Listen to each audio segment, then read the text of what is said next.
here it is, my conversation with Robert Spencer, not to be confused with Richard Spencer, the literal Nazi alt-right figurehead. This is Robert Spencer of Jihad Watch, and people have been making that mistake a lot lately, so I thought I'd just clarify. And I'm sure I'll get plenty of hate from both the left and the right for this, but what else is new, eh? The left will be upset I even talked to him. The right will be upset I dared to disagree with him or call him out on any of his questionable stances. Hold on. As I record this, the hateful tweets are already pouring in. White supremacist whore. The whore certainly adds a new twist to that. Yup. Searching for legitimacy from white racists. There's the good old Uncle Tom one again. How original. And on the other side, I'm being called dishonest, disgraceful, unpleasant, unprofessional. Much of that by Robert himself before this conversation has even aired. Mind you, he didn't rush to Twitter immediately after our conversation to call me these things. But now a few days have passed, I'm all of a sudden just awful. Why now? He's tweeting about how it's suspicious I haven't yet put out his episode. That I'm embarrassed by my own performance. Yeah, that's why immediately after our chat, I tweeted about how people should stay tuned for our fiery conversation. Did I just not realize I was embarrassed yet? Did it take a few days for my embarrassment to set in? He's also tweeting that I might be editing him to sound worse than he did. But there really was no need for me to go through that effort, as you'll soon see. He came off defensive, on edge, and conspiracist, all on his own, right from the get-go. I didn't have to put any extra effort into editing it to my advantage. But hey, would it be an authentic Robert Spencer experience without the extra conspiracies thrown in? Of course it can't be as simple as me having a real reason to delay, like the sudden loss of a good childhood friend, which I have repeatedly explained to him, or simply spacing out the release of episodes. Nope, it's gotta be something suspicious. Of course, Robert even went as far as telling me he's grieving the loss of a friend too, but he's still getting work done. I mean, this is just the strangest attitude to have before it's even released. He sent so many accusatory tweets my way. I don't know what triggered him or what instigated this hostility all of a sudden. And why is he trying to micromanage when I release my episode? I've interviewed several people, and some of them have had to wait up to 2 weeks before their episode was released, simply because I had other episodes to release before theirs. I don't know what's going on with Robert, but he seems to be making an excellent case for why people shouldn't engage him. However, one of the main reasons I wanted to do this podcast, even though I had a fairly good idea of what I'd be walking into, is that now, more than ever, in this bizarre Trump-win reality, we have to begin to see the differences between a liberal criticism of Islam and one that seeks to demonize Muslims. We do need to develop a liberal critique, especially under Trump, so that we don't leave it up to Trump and his ilk to control the narrative on this. The left certainly doesn't make it easy, because they tar any critique of Islam as anti-Muslim bigotry.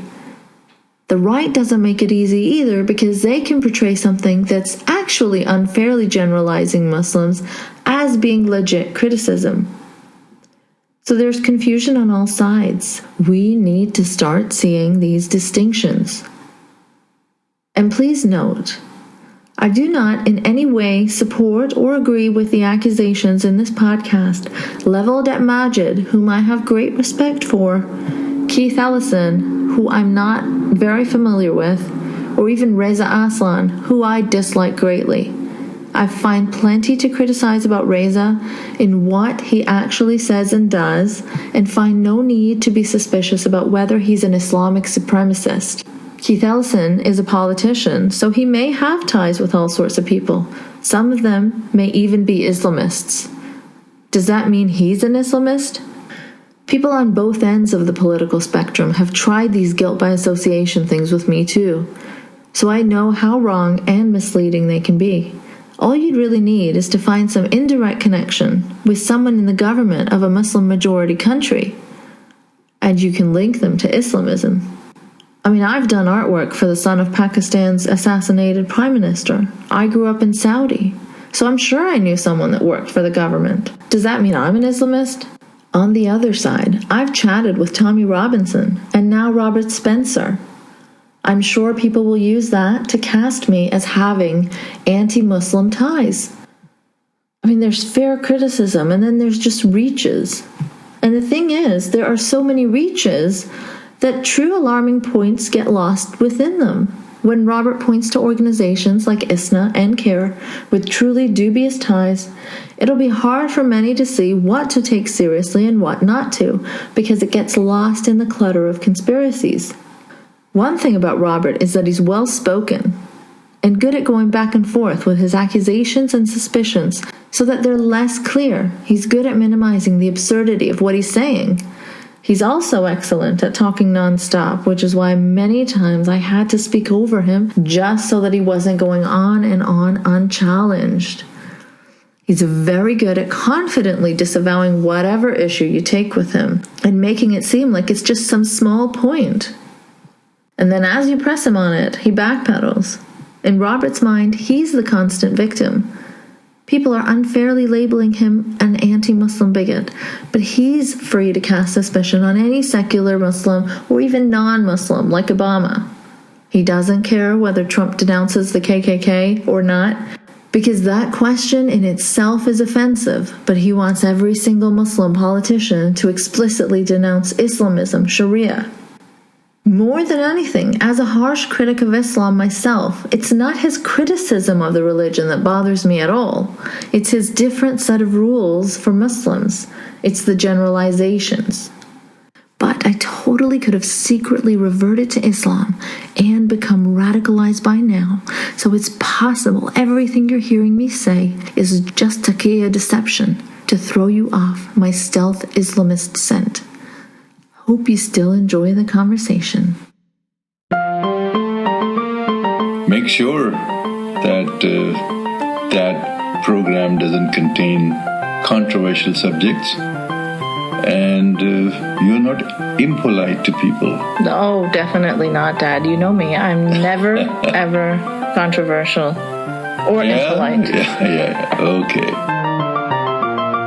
Welcome to Conversations with your lovable, never pisses anyone off, never been banned from Facebook or YouTube, never been sabotaged or censored for politely expressing a difference of opinion, ex-Muslim host Ina, keeping it non-controversial.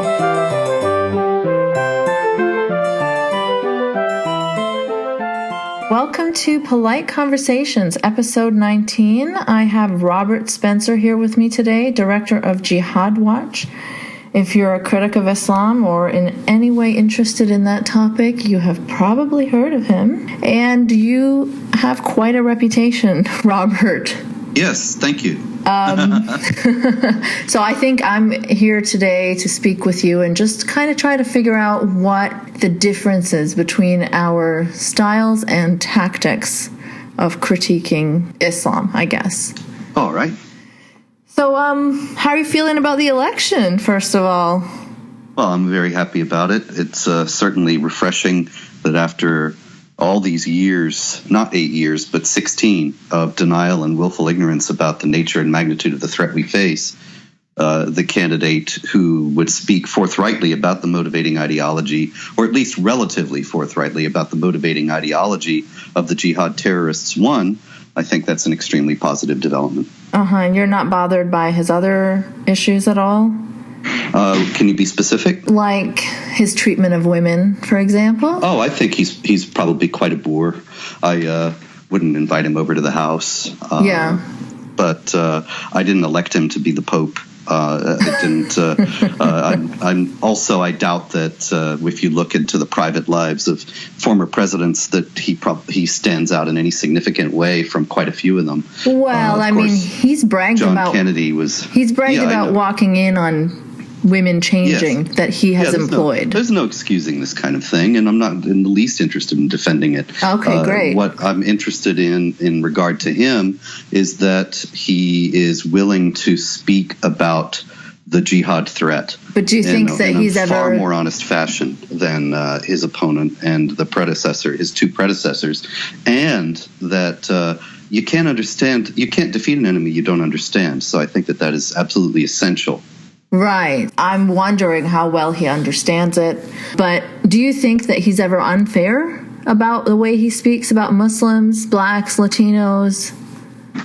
You're asking a very sweeping question. I would have to go and look back at everything he said. I know that he speaks intemperately, he speaks off the cuff, and he said a lot of things that I certainly wouldn't say myself. I'm not interested in giving you some sort of a blanket approval of everything that he does. I supported him for very specific reasons that I have explained here. Right. I get that, but I'm just wondering if that is okay to overlook some of the other things. Just because the problem in the American system is that it comes down to two people. Right. And so everybody has to make a decision that some things are, as you put it, okay to overlook. Okay. The supporters of Mrs. Clinton had to overlook her rampant corruption, her dishonesty, her taking money from terror-supporting entities, and so on. And I'm sure that many of the people who voted for her, probably in the millions, thought that those things were reprehensible, but that on the whole, nonetheless, she constituted the better candidate. And so we all have to make certain compromises with this kind of system.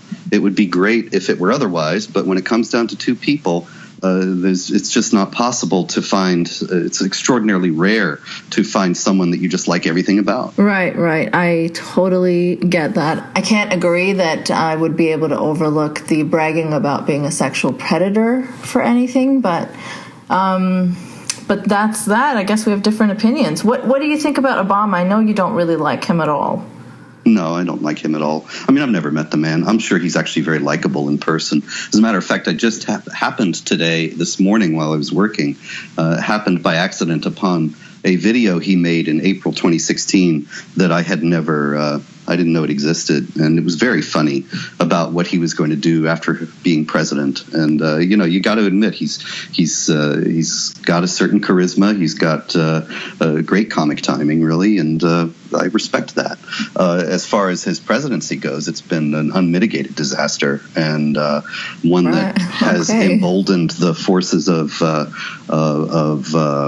but he got Bin Laden and violence and so on. Yes, that's the one thing that he has on his credit, and that was something that was in motion before he became president, and that he really doesn't have any business taking credit for, especially in light of the fact that he has enabled people who hold to the same ideology and emboldened them and made them more aggressive and even actively armed and trained them in Syria. And so, he got the one guy and he's helped thousands of others. Do you think he's a Muslim? No, I don't think so. I don't know the man, as I say, but there doesn't seem to be any indication of any Islamic piety on his part. I think because of his background, certainly he was a Muslim. He was raised a Muslim. He even acknowledges that himself in The Audacity of Hope when he says that he got in trouble in school in Indonesia for making faces in Quran class. The Christian students didn't go to Quran class. Right, but I mean, that's not enough. The fact is, no, it isn't. And that's what I said. I don't think he is. But the fact is that he clearly has a great respect for, an esteem for, an admiration for Islam. He clearly thinks it's good for individuals, good for societies. But and I saw a video where you were saying that he was 100%, he was a Muslim. No, I never said that. Go back and watch the video. Yeah, I did watch it. I just watched it right before you said, is he a Muslim? I don't know. Was he a Muslim? 100%. Oh, yeah, certainly he was.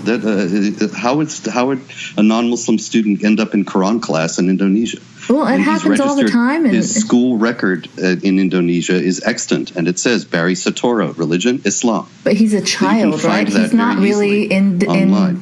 He's not really. That's correct. It was when he was in control of making those decisions himself. That's correct. It was something that came from his father and his stepfather. Right. So, I mean, I don't know if it's fair to characterize him as a Muslim. If he was just stuck in. He's not.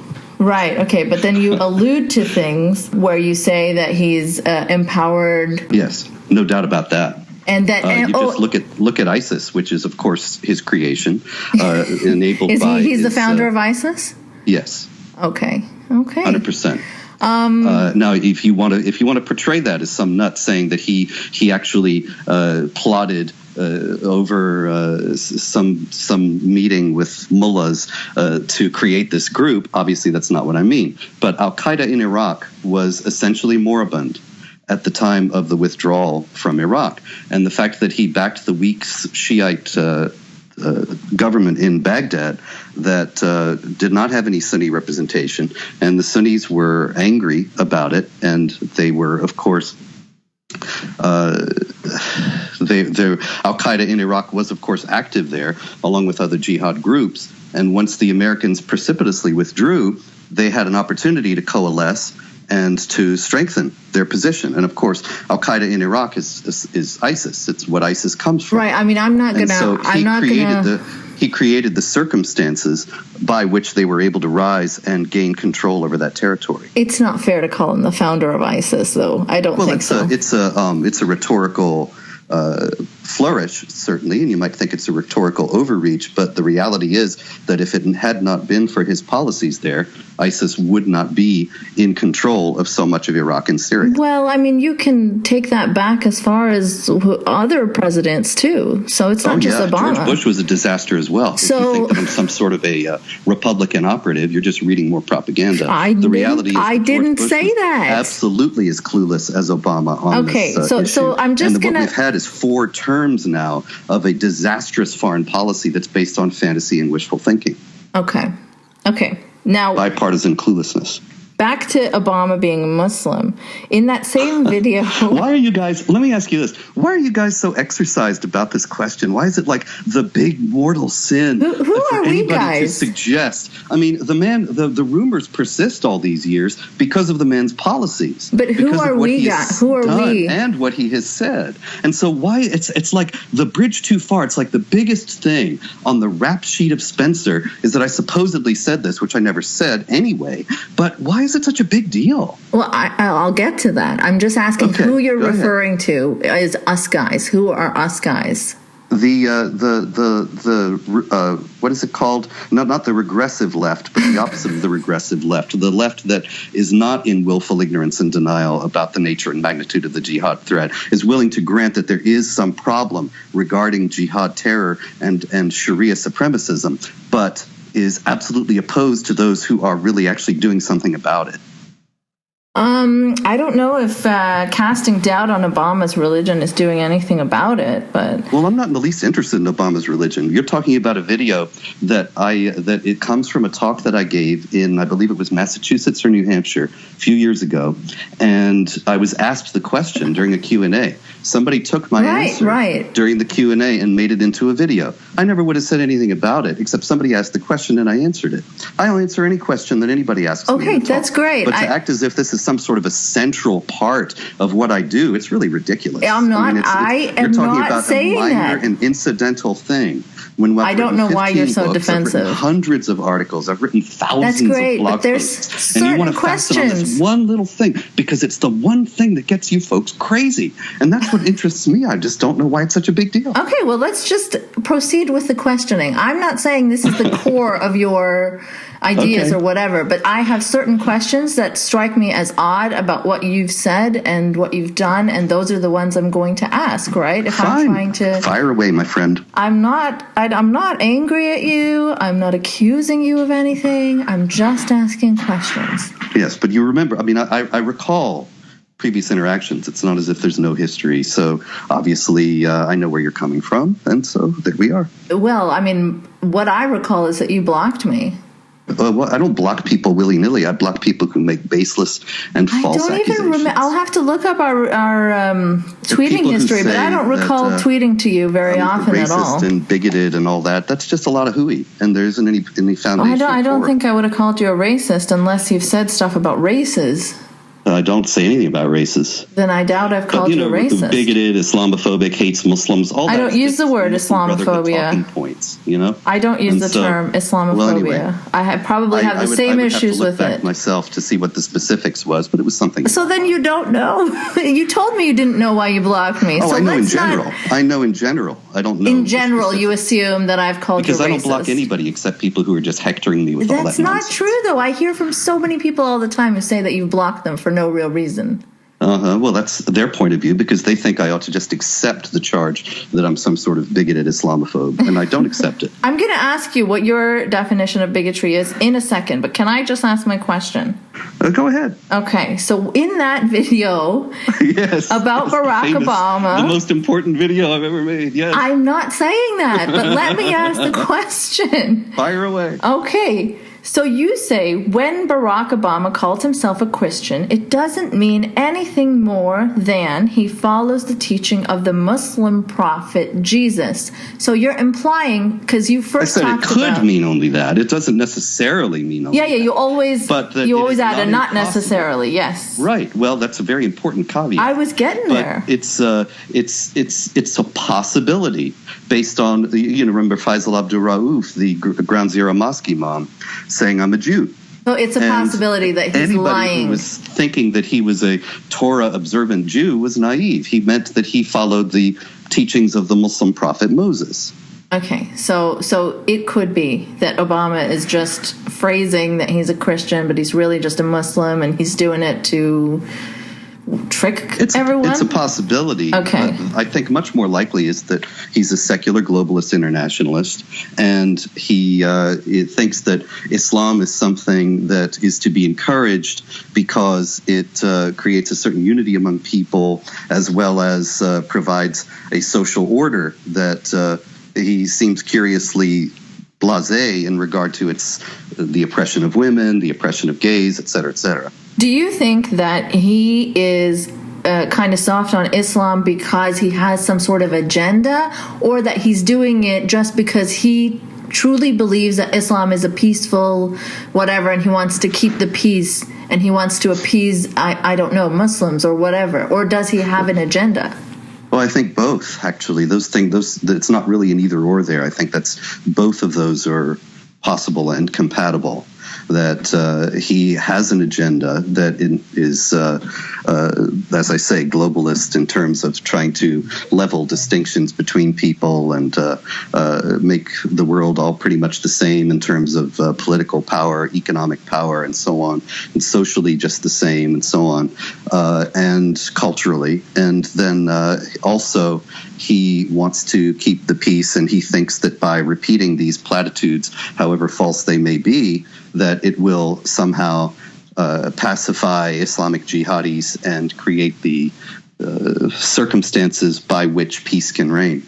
So that's a good intention, then? Well, yeah. Whoever said that Obama was incapable of good intentions? Pardon?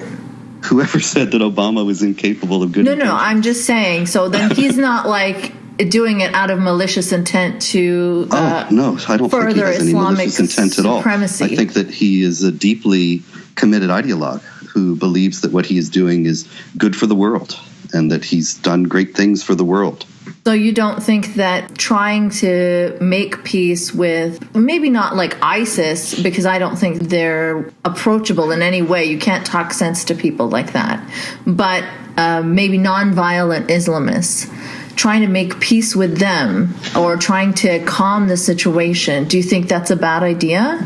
No, it's a good idea. I'm all for it. But the problem is you can't be naive and you can't be uninformed, and especially you can't be willfully ignorant and committed to fantasy when you're entering into negotiations with people of that kind, or any people really. It's just not good negotiating tactic to base your whole negotiating stance on fantasy. Uh-huh. And when he says Islam is a religion of peace, and Hillary Clinton says that Muslims have nothing to do whatsoever with terrorism, that's just fantasy. That irks me as much as it does you, trust me. I'm glad to hear. But, and the reality is that he could, I think, he only has the possibility of creating any real lasting accord with any Islamic groups, or non-Islamic groups for that matter, if he bases discussions on reality. Okay, but this is a delusion that majority of the world buys into. I'm an atheist, so I don't... We're blanketed with this propaganda all the time. I don't like any religion, the majority of the world really. buys into it. Okay, I don't think great. any of them are peaceful, really, if you follow them. Well, that's marvelous. I mean, that's really... I'm more power to you. I believe in the freedom of conscience. I'm not in the least interested in agitating for one point of view over another. You have your point of view, and I think that's marvelous. Right, but what I'm saying is that in a world of majority theists, they generally tend to respect religion, right? I mean, these books are absurd. To me, they're all vile. Okay. But everybody respects them. It's bizarre to me to see how respected religion is. Okay. So in that way, I can completely understand that it's bizarre to me how people believe that Islam is a religion of peace. If you just look at the pages, if you just look at what it's saying, it's clearly not. But at the same time, if you look at what's written in the Bible, it's clearly not either. Okay. Well, that's neither here nor there, but sure. Okay. I'm not equating them because the Bible has been so disregarded, thankfully, because of secularism. I don't think many people take it seriously, which is a good thing in my eyes. And that's probably what makes Christianity not as dangerous right now. Well, I'm not quite sure what you're getting at. I don't know if you want me to defend Christianity or something like that. I mean, if you want to, go for it. The reality is that I have always consistently, from the beginning of my public work, have supported secular government. And if anything, all these years, decades now after I have been doing this, I'm more committed to the idea of secularism than I ever was. But that means freedom of religion. Of course it does. But the thing is this, that nobody's ever going to convince everyone of a single point of view. It's never going to happen, okay? And so what do? We have two choices. We either have one group try to gain hegemony over the other, and that's what the Islamic supremacist groups are trying to do. Or we have a social contract in which every different perspective is respected, of course, within the bounds of the law and civil behavior and so on, but nobody is trying to gain hegemony over the others. A truly pluralistic society in which there's non-establishment of any particular point of view as being normative and orthodox and to be enforced on everyone else. And that's the kind of society, I think that's the only hope for a peaceful society in this world, because we're never, as I say, nobody's ever going to convince everyone else. We're never going to believe all the same things. We're never going to agree on the core questions of life. And so the only thing we can do is learn to put up with each other. And that is the one thing that the Islamic supremacist and jihadist do you think you're learning do not want to do. Put up with Muslims? Well, putting up with Muslims, of course. See, this is just more of these false charges. I've never said anything but the fact that Muslims are completely welcome to live in the United States as far as I'm concerned. I mean, of course, I don't have any power over it one way or the other. But as if I were president of the United States or advising the president of the United States, I would say to the Islamic groups in the United States, you're completely free to be here, completely free to practice your religion. You are only not free to break the law, just like everybody else. And treason that's already and in place, though. And sedition it's already in place, but de facto it's ignored. And there is, the 4 separate independent surveys since 1998. It's ignored, like Muslims are allowed to break the law? Yeah, in a de facto way, 80% of mosques in the United States have been found in 4 separate surveys to be teaching hatred of Jews and Christians and the necessity ultimately to replace the Constitution with Islamic law. Now, okay, do you think that's a real possibility? That they'll ever do that? No, but I think a lot of people are going to get killed while they're trying. I mean, like, you believe in freedom of speech, right? Obviously, yes. But there are some lines, of course. Very, very important. Freedom of speech is the foundation of all our freedoms. If we don't have that, then we can't talk back to the tyrant, and the tyrant can do whatever he wants. Right. So, I mean, of course, there are mosques saying horrible things, and they should be looked into. I don't know about your numbers or whatever. See, there's the boundaries of the freedom of speech actually do have to do with sedition, subversion, treason, and so on. The freedom of speech is not some license to plot to kill other people, I just think that subjugate other people. That paranoia of plotting is maybe exaggerated. Well, is it really paranoia when a captured internal document of the Muslim Brotherhood says that the brothers must understand that their work in America is a kind of grand jihad in eliminating and destroying Western civilization? I mean, there's crazy white supremacists that have documents and manifestos the crazy that say white supremacists ought to be prosecuted as well. Of course, but that's what I'm saying. Does not mean that we ought to just be sanguine or complacent about the jihad threat or the Muslim Brotherhood program. Okay. But you don't think there's a jihad threat? No, of course, there's jihad all the time. I mean, you can see the terror attacks around us all the time. Yes. But I just don't think that there is a threat that America will be overtaken by jihadis and Sharia law will be the law of the land and everyone will have to. Okay, good to know. I know that, however, the Muslim Brotherhood agenda is quite explicitly to do that. And that, as I said, a lot of people are going to get killed while they're trying. And so I think we need to be aware that that is something that they are trying to do and just try to resist it in every way possible. Well, if I think there's a real threat, I think that they will try to resist it. They're not going to... Who's they? The government. Well, whoever's in place to resist it. The government, for example, won't even talk about it. I was an FBI trainer for 5 years. Why would they not talk about it? Because it's politically inconvenient for them. And, so they're going to risk being taken over by the Muslim Brotherhood? No, it's not risking being taken over. It's that they're not dealing adequately with the threat as it is currently constituted. Are they incompetent? The Obama administration... I'm sorry? Are they incompetent? Yeah, I think that they're woefully stupid, in fact, to a tremendous degree. But I'll be very specific. As I said, I was an FBI trainer for 5 years. I used to go into the FBI, Joint Terrorism Task Force, CIA, military groups, and I would teach them the Quran and tell them the life of Muhammad so that they would understand the core beliefs and the mindset of the people they were trying to counter. And in 2011, October 19th, 2011, 57 Muslim and allied organizations wrote to John Brennan, who was, of course, then the, what was it called, the Homeland Security Czar or Counterterrorism Czar, and now he's, of course, the head of the CIA. And they demanded that I be fired, and they demanded that all mention of Islam and jihad be removed from counterterror training. Thus was born, Brennan immediately complied, and thus so he was just born fired you.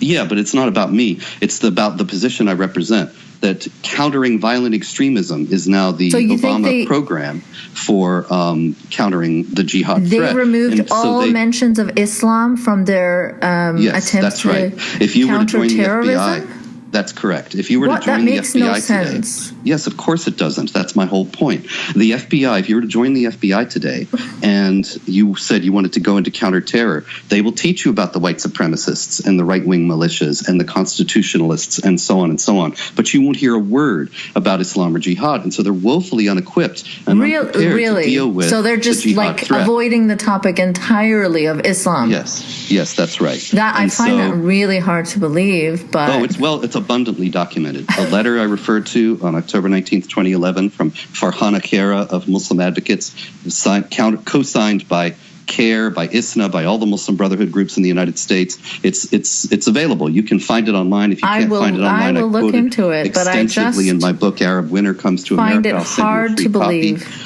Brennan's reply is also available. Also, you can look into the Countering Violent Extremism program and read their literature, and you'll see there's not a single nary a mention the of FBI's counter-extremism program. That's correct. The FBI will not address Islam. That's right. This is not some crazy conspiracy theory. This is obvious Obama administration policy that is abundantly documented. How did they get bin Laden then? Well, bin Laden, he was linked to the 9/11 Did they do it with attacks. like a code word instead of Islam? Like, did they? Well, they didn't have to talk about Islam. They never talked about his ideology. They just talked about where he was and how they could get him. So there's no programs in place to counter the ideology of Islamism. To counter the ideology. There's plenty to counter Al-Qaeda, ISIS, etc. Surely they talk about... Surely they talk about They're not waging that war. They've even talked about it. Obama has spoken about the need to counter the ideology, but they do nothing to do so. Okay, so then... They had this ridiculous program. The State Department has this absurd program called Think Again, Turn Away, where they wage Twitter wars with jihadis. And they send them things like, look, these innocent people were killed by ISIS, as if ISIS cares. Or as if Twitter can be a useful tool. Cares. Yeah, so you can spin that however you like. The point is not that it's on Twitter that it's absurd. It's that they are trying to counter them based on assumptions about what they believe without knowing what they really believe. I don't know. I mean, I don't know. Assumptions about what they believe are false. I don't know how much I can comment on that. They by the killing of innocents when they don't realize that the jihadis don't consider those people innocent, and they don't think that they've done anything wrong. The jihadis don't consider most Muslims innocent. They think they're infidels. That's right. So, okay, anyway, my point is about the whole approach of the administration, under two administrations now, Bush and Obama, to try to counter the ideology is based on denial and willful ignorance about that ideology and isn't doing anything really effective to counter it.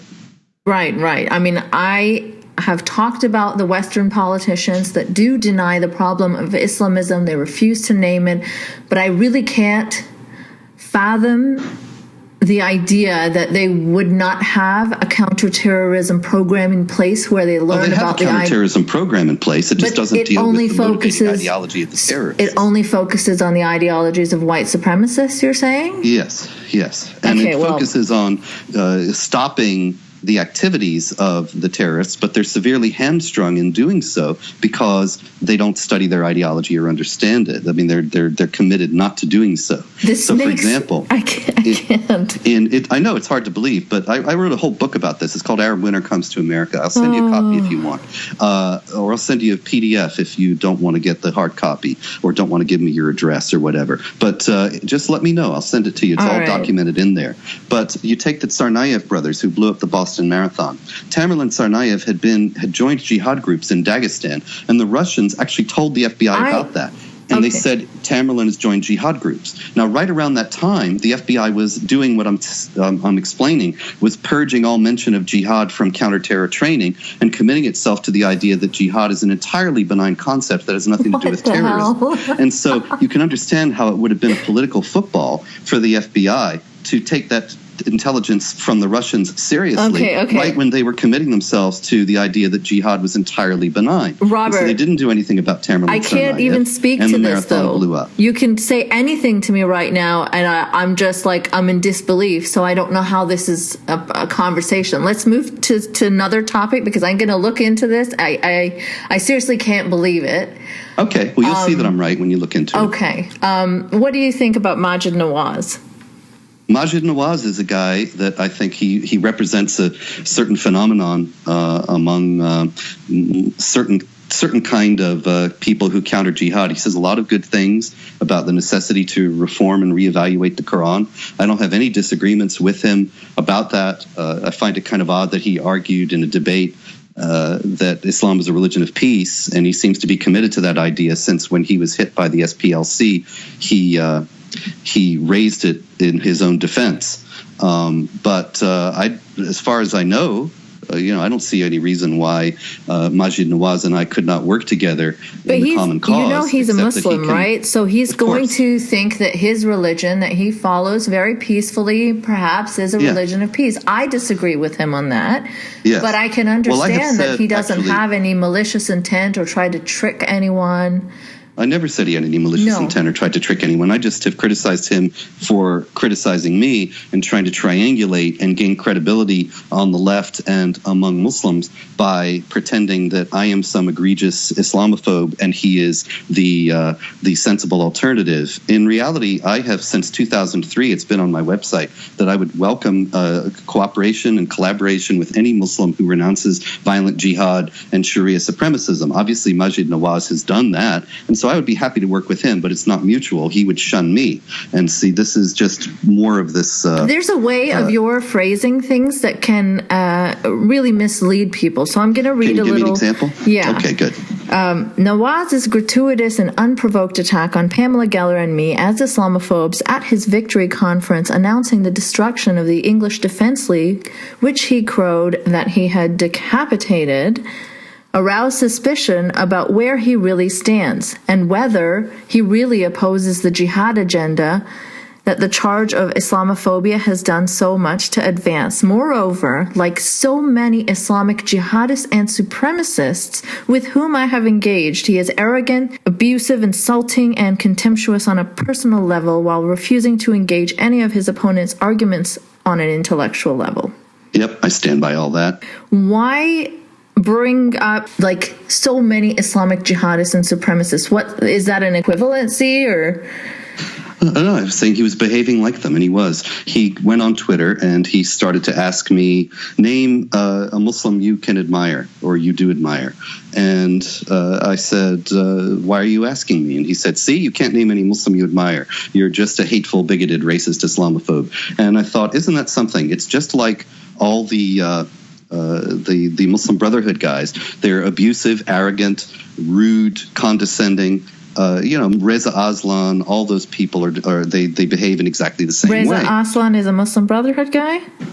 Reza Aslan actually is with Iran, with the National Iranian American Council, which has been established in court as a lobbying group for the Iranian mullahs. I'm no fan of Reza Aslan, by the way.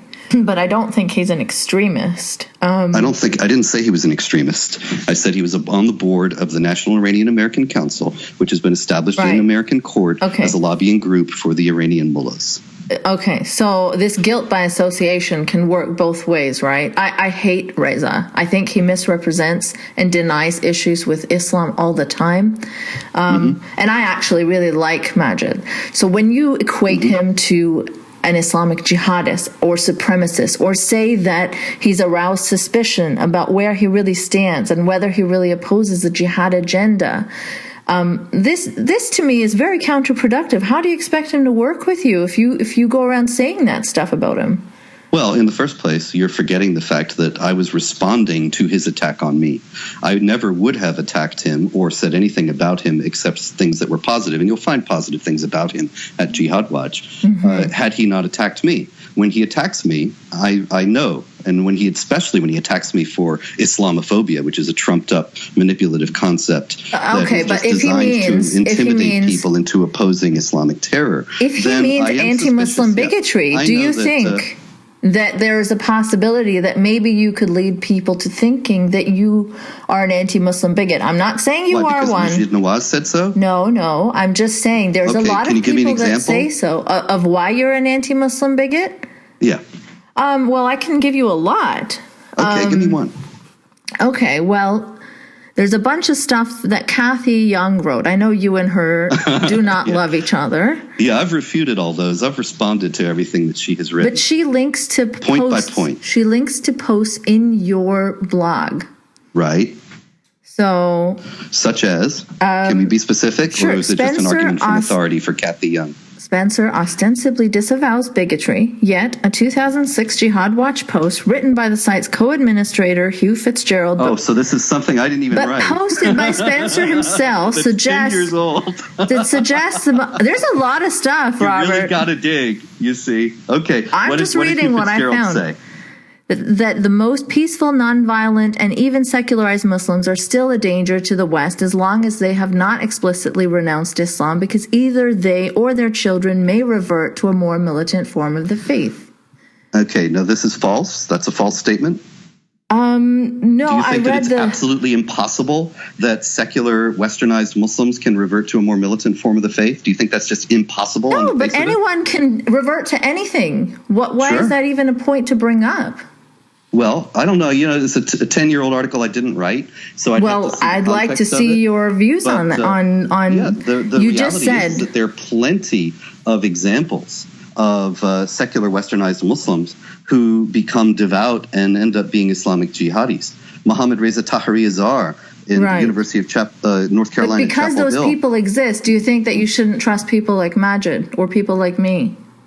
Well, Maajid, I don't think is a very nice man. I think that he's been But that's dishonest about different. me. That's and about different what I from stand Islamic for. supremacists. And you haven't really been very friendly yourself. So should I trust you prima facie? I don't know if I oughta. But would I never So trust am I any maybe Muslim? like... That would be absurd. You have to judge people on a case-by-case basis. So do you think it's possible that I'm basis. lying? That I'm lying and I'm not really an ex-Muslim and it's all taqiyya? No, I never entertained such a possibility or suggested it.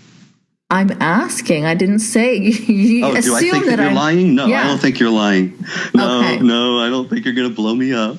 Okay, good. It'd be hard to do via Skype, right? Yeah. But like you say, I'll find a way. Okay.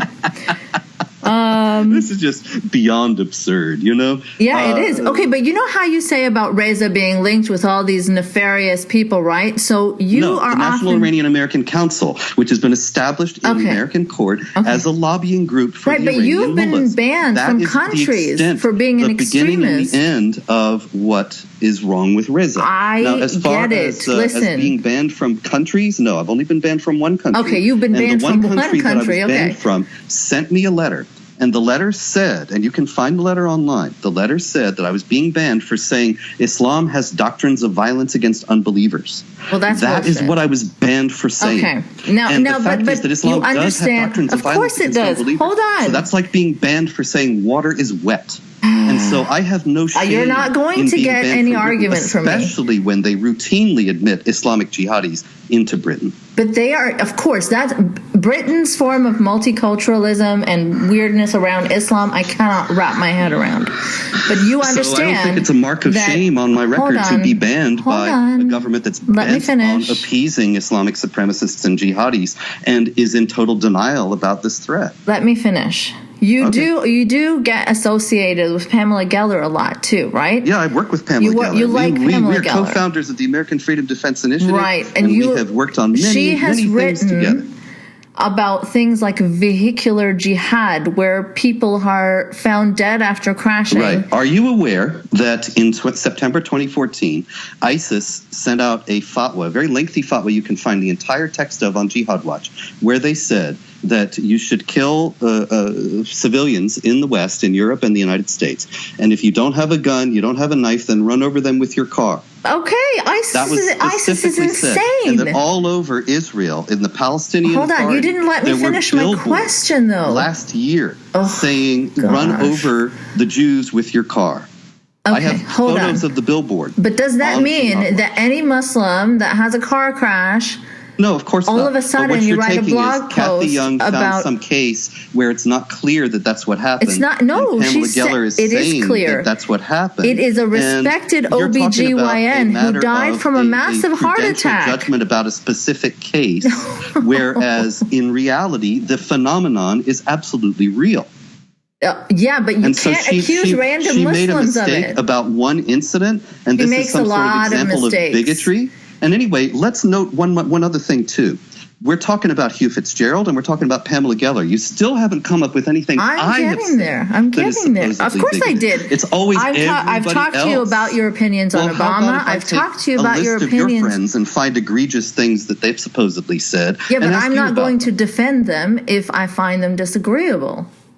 Okay, well, we'd have to take that on a case-by-case basis, wouldn't we? Right. If I agree with something, obviously I'll agree with it. And the fact is that Kathy Young took a lot of incidents and tried to portray them in the most negative way possible while dismissing the reality that these things really do happen and dismiss and trying to impute motives to Geller or to Hugh Fitzgerald or to me when, I don't know this person. I've never met her. She has no idea what I'm doing this for.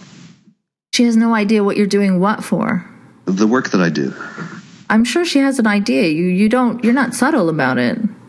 Oh, really? And what do you think I'm doing it for? The money? No. I mean,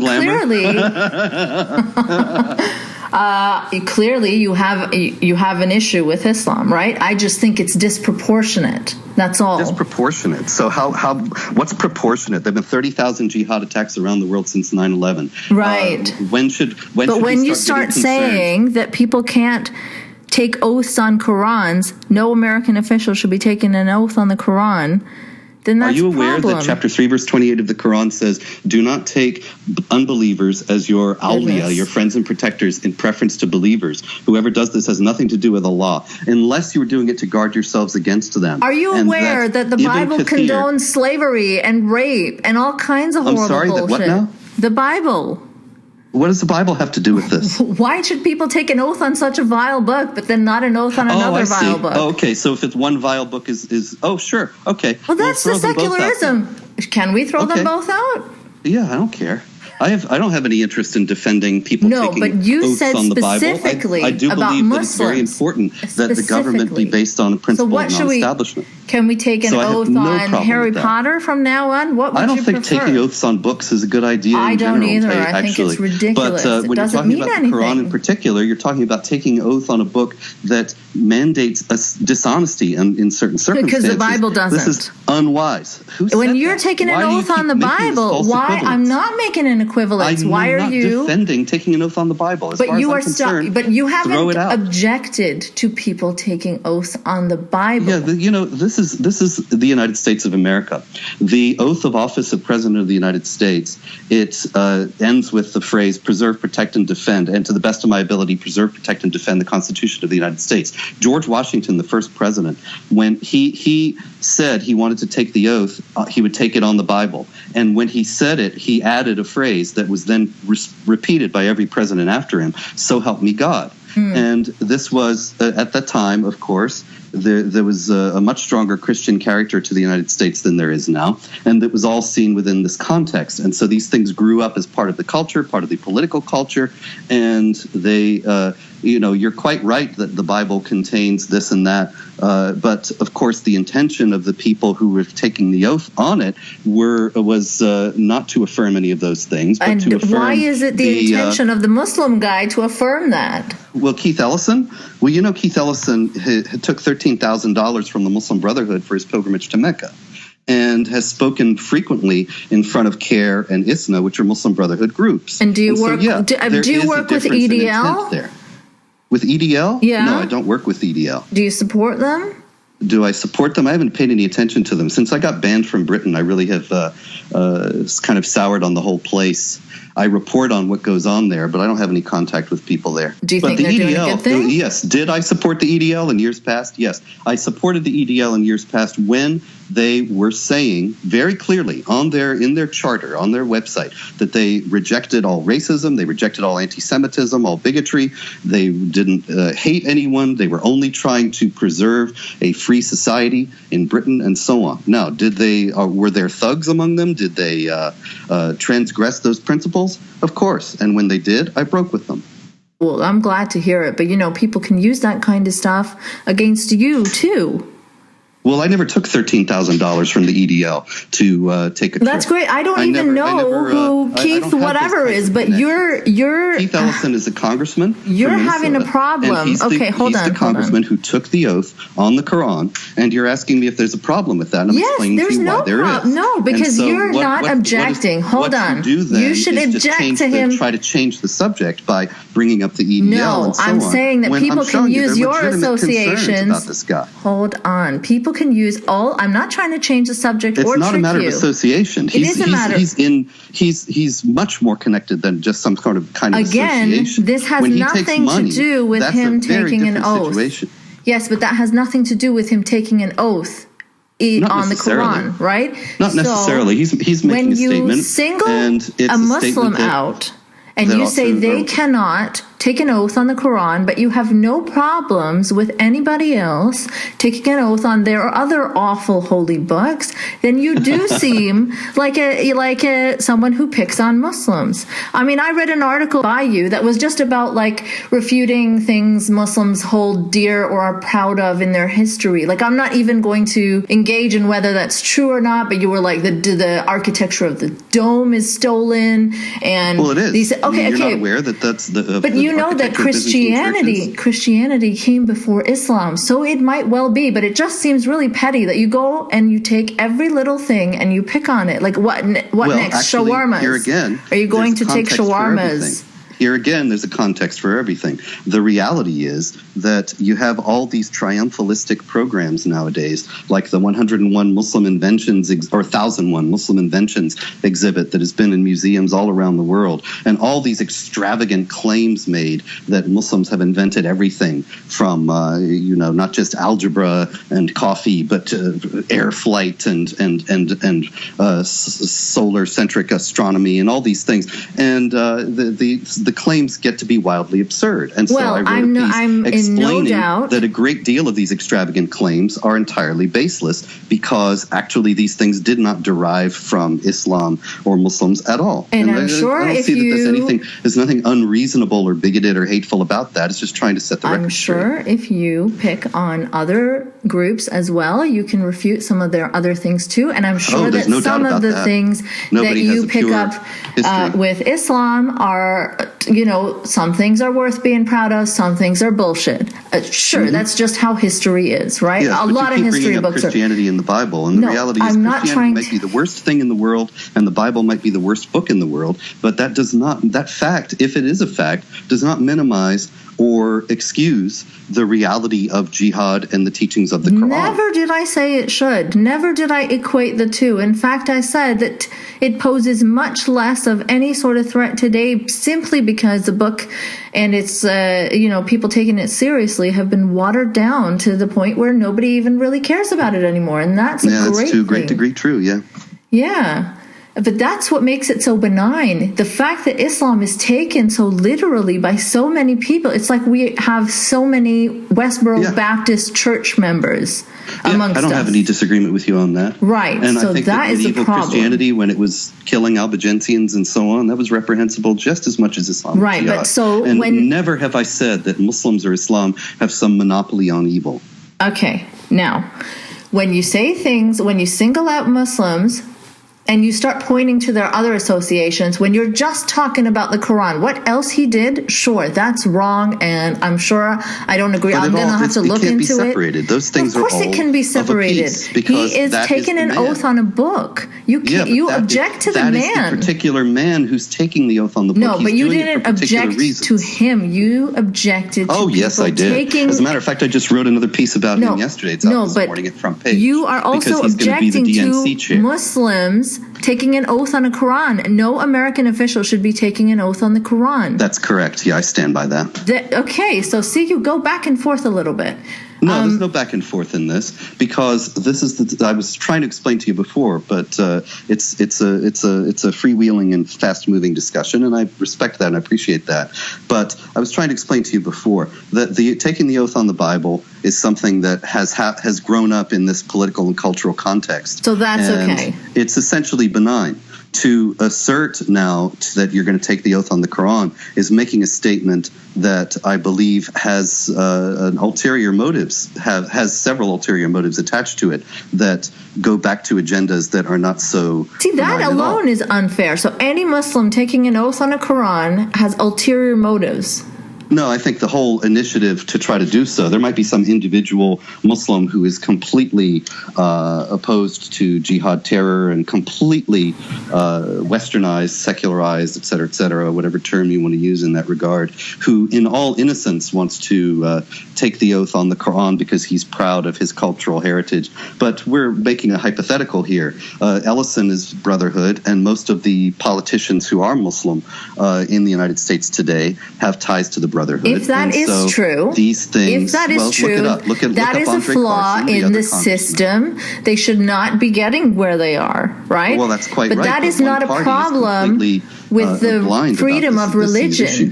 That is not a problem with the freedom of religion. If you want that secular society, if you want people to have freedom of religion, you have to allow them the same kind of freedoms that Christians would have when taking the oath. Oh, sure. Right? So then you objecting specifically to the Quran is a form of anti-Muslim bigotry. I don't agree. Well, you're singling Muslims out. Well, Only Muslims. I'm trying to explain to you why, but you're not interested in But you're saying reasons. That it's attached with some sort of ulterior motive. Why? Yeah. Why is that the case when it's Muslims and not the case when it's Christians?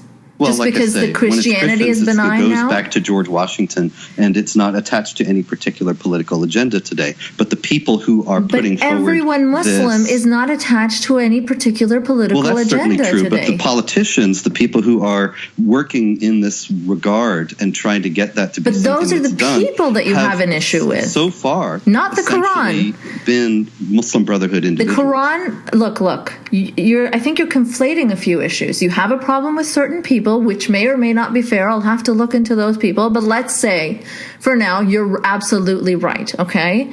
But that is an objection you have to those people just being sworn in. It is...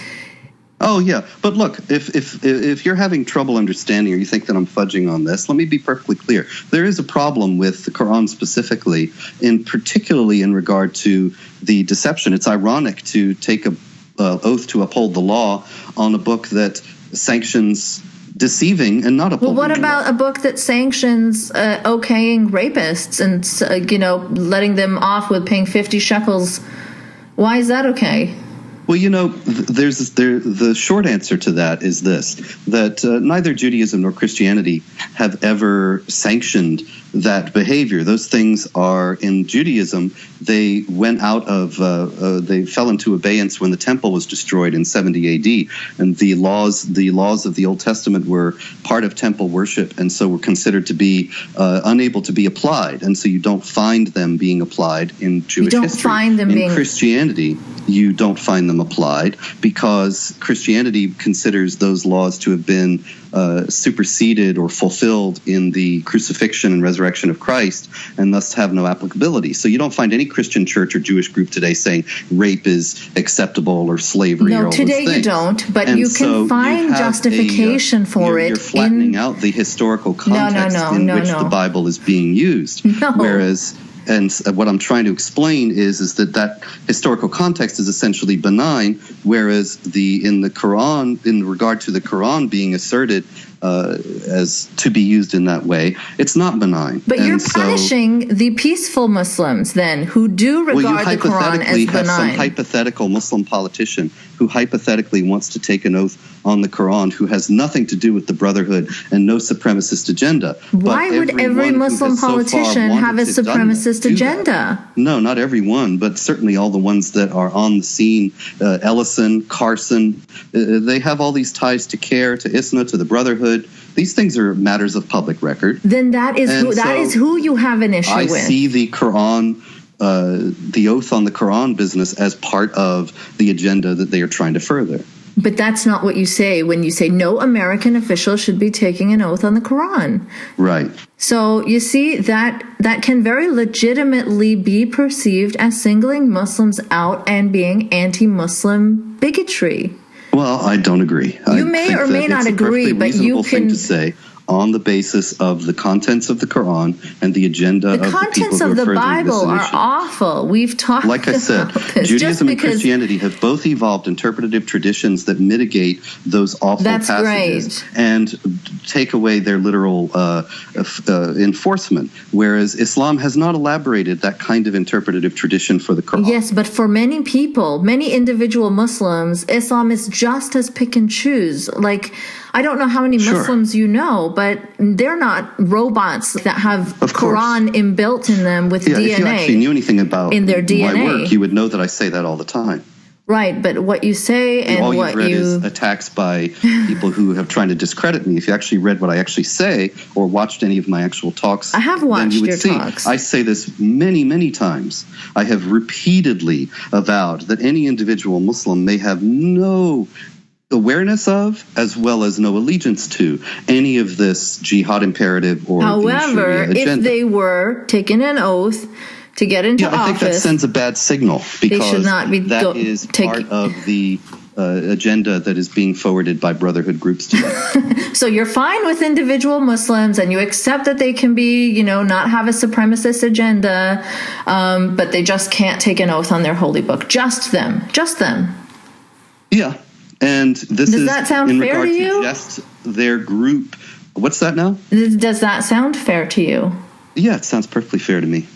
And any Muslim who is actually loyal to the principles of Western civilization, of equality of rights for all people, of the freedom of speech, equality of rights of women, equality of rights of non-Muslims, and so on, would understand that it would send a signal that is a signal that they would not want to send because of the way that the Quran is being used by jihadis and supremacists today. And the fact that there have been 30,000 jihad attacks, no comparable number of attacks by any other religious group since 9/11. I just don't think that that's a fair expectation of the average peaceful Muslim to not take a vow on their holy book, which they hold dear, and they don't think it sends the message of having an Islamist supremacist agenda. Okay, well, you're talking about one prudential judgment against another, and you're saying that because I have one that differs from you, therefore there must be some malicious intent and I'm some sort of bigot. In reality, I've explained to you that it's a perfectly reasonable thing to, in light of the nature of the Quran and the way the Quran is being used and the way this agenda is being forwarded, to say that that's not a good idea. Okay, well, we can go around in circles forever about this. These people, that's correct. Yeah, so there's no point. That means that you hate these people, but in reality, it's quite clear that this has nothing to do with hate. This has to do with upholding certain principles. But you want to treat Western Muslims differently then, that right? Are denied, this is one thing that you're admitting that you would like to treat Muslims differently. Like I said at the very beginning of this going around in circles, if you want to say no holy books will be used for oaths, that's fine by me. I think the House of Representatives actually has it right. You know that the swearing on the Quran was just symbolic, and the actual swearing in is not done with a book. All the House members swear; they just raise their right hands, all in a group together, and then they have photo ops later with the speaker where they use a holy book. But what do you think they're not sworn in using the holy book. What do you think of interfaith events? You want to say ban the Bible because it says bad things and have nobody swearing in on it? I'm all for it. Fine, go ahead. I'm not going to work on that because I don't think it's important. But the reality is that I believe very strongly in non-establishment of religion in the government. And so if you want to say that the Bible should not be present in swearing in, then fine. Sure. I'm not going to say that, though, because it's not that important. I think that people... If you wanted to say it, I wouldn't go around calling you a bigot and saying you're singling out Christians. It's just ridiculous. If I was singling out Christians... The world is on fire because of Islamic jihad. And any peaceful Muslim who genuinely is opposed to that should have an awareness and an understanding of the sensitivities of this issue. The sensitivities of them simply just taking an oath on their holy book. Okay, the Holy Book says you want to get into it. The Holy Book says no. Okay, I don't want. It says deceive unbelievers. The Holy Book says it kill says them to wherever kill you me. find them. So I get it. Yes, I get it. You're not going to be giving me any new information. The Bible says all these terrible things, and I've tried to explain to you several times now that the situation is not equivalent because the Jewish and Christian traditions do not approach the Bible in the same way that the Islamic tradition approaches the Quran. Yes, but you cannot... if this is something that you still think is something bigoted, that's just prejudice on your part. No, that's not prejudice. There is a perfectly reasonable in a country case to where be you made want secularism for what I'm saying. and you want freedom of religion for everyone, you cannot dictate selectively what books people can and cannot take oaths on. Freedom of religion ends where sedition begins. Oh, okay. Well, we're just going in circles. Let's go to the next point. I've heard a lot about, and I've heard you kind of not be clear about it. The Srebrenica genocide. The genocide that never was is what you called it, right? But then later, I'm going to tell you how I understand the situation. So a lot of people got upset, saying that you were downplaying it and you were denying it. But then you wrote a rebuttal, and you said that you meant to question the legitimacy of the word genocide. Yeah, whether it's legitimately applied to the massacre. Right. So if it's a massacre... Say, you don't think there was a massacre and you just hate Muslims and so on. No, of course there was a massacre. The question is, was it a genocide? The term is used for political purposes, and I don't think that it applies in that case. Does that mean that I am applauding the massacre that obviously happened? Of course not. Does that mean that I approve of it somehow? Of course not. There are perfectly reasonable reasons to question the applicability of the word to that. And I quoted the Yale Human Rights and Development Law Journal. You did. However, you didn't thing. quote the next pages where it establishes it was ethnic cleansing. Sure. Okay. Ethnic cleansing. I never said that it wasn't ethnic cleansing. That is genocide, though. Okay, that's genocide. This is just wordplay, you know? Well, I mean, I can say that that's what you're doing. I'm not denying that there was a massacre, and I'm not denying that it was heinous. So what else do you want? Yeah, okay. You want me to, I have to say it's a genocide or morally reprehensible? No. If the Yale Law Journal says that it was not a genocide, but it was ethnic cleansing, then your assertion that ethnic cleansing is genocide is something that the Yale Law Journal doesn't hold. And I agree with the Yale Law Journal. Okay. So you're not a genocide denier. You just don't want to use the term. Look. In that particular instance, obviously there have been genocides. There have been genocides. Obviously. Yeah, but you just don't think this was great enough to be termed a genocide.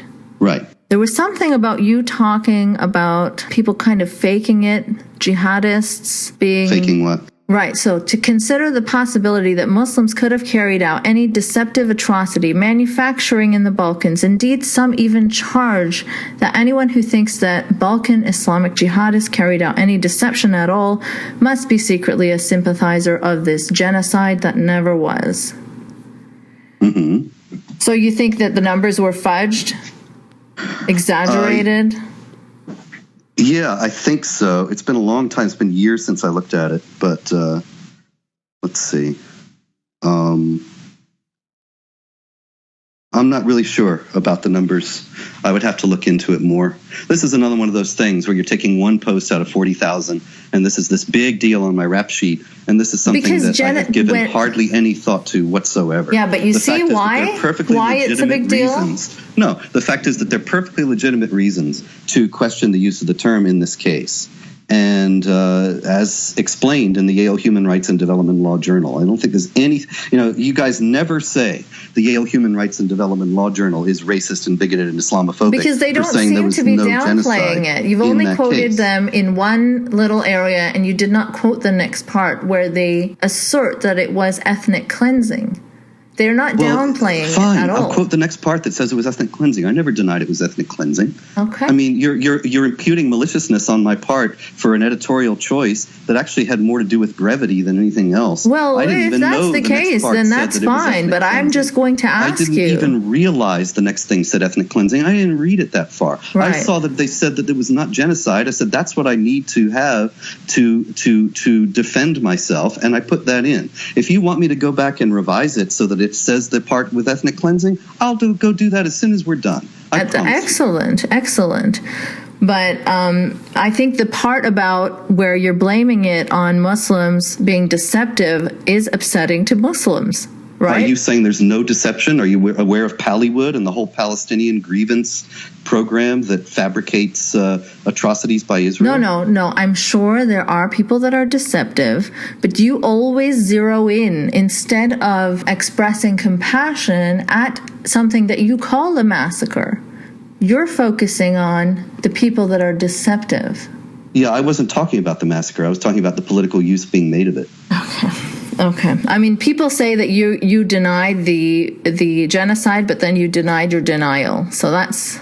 Well, they're lying. I mean, the reality is that I denied the term was applicable, and that's all. I never denied the massacre or the ethnic cleansing or anything of that kind. Right.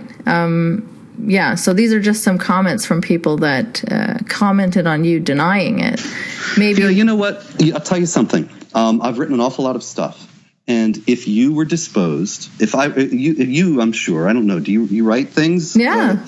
Okay, so I could easily go into your writings and find something and take it out of context and try to impute malicious intent.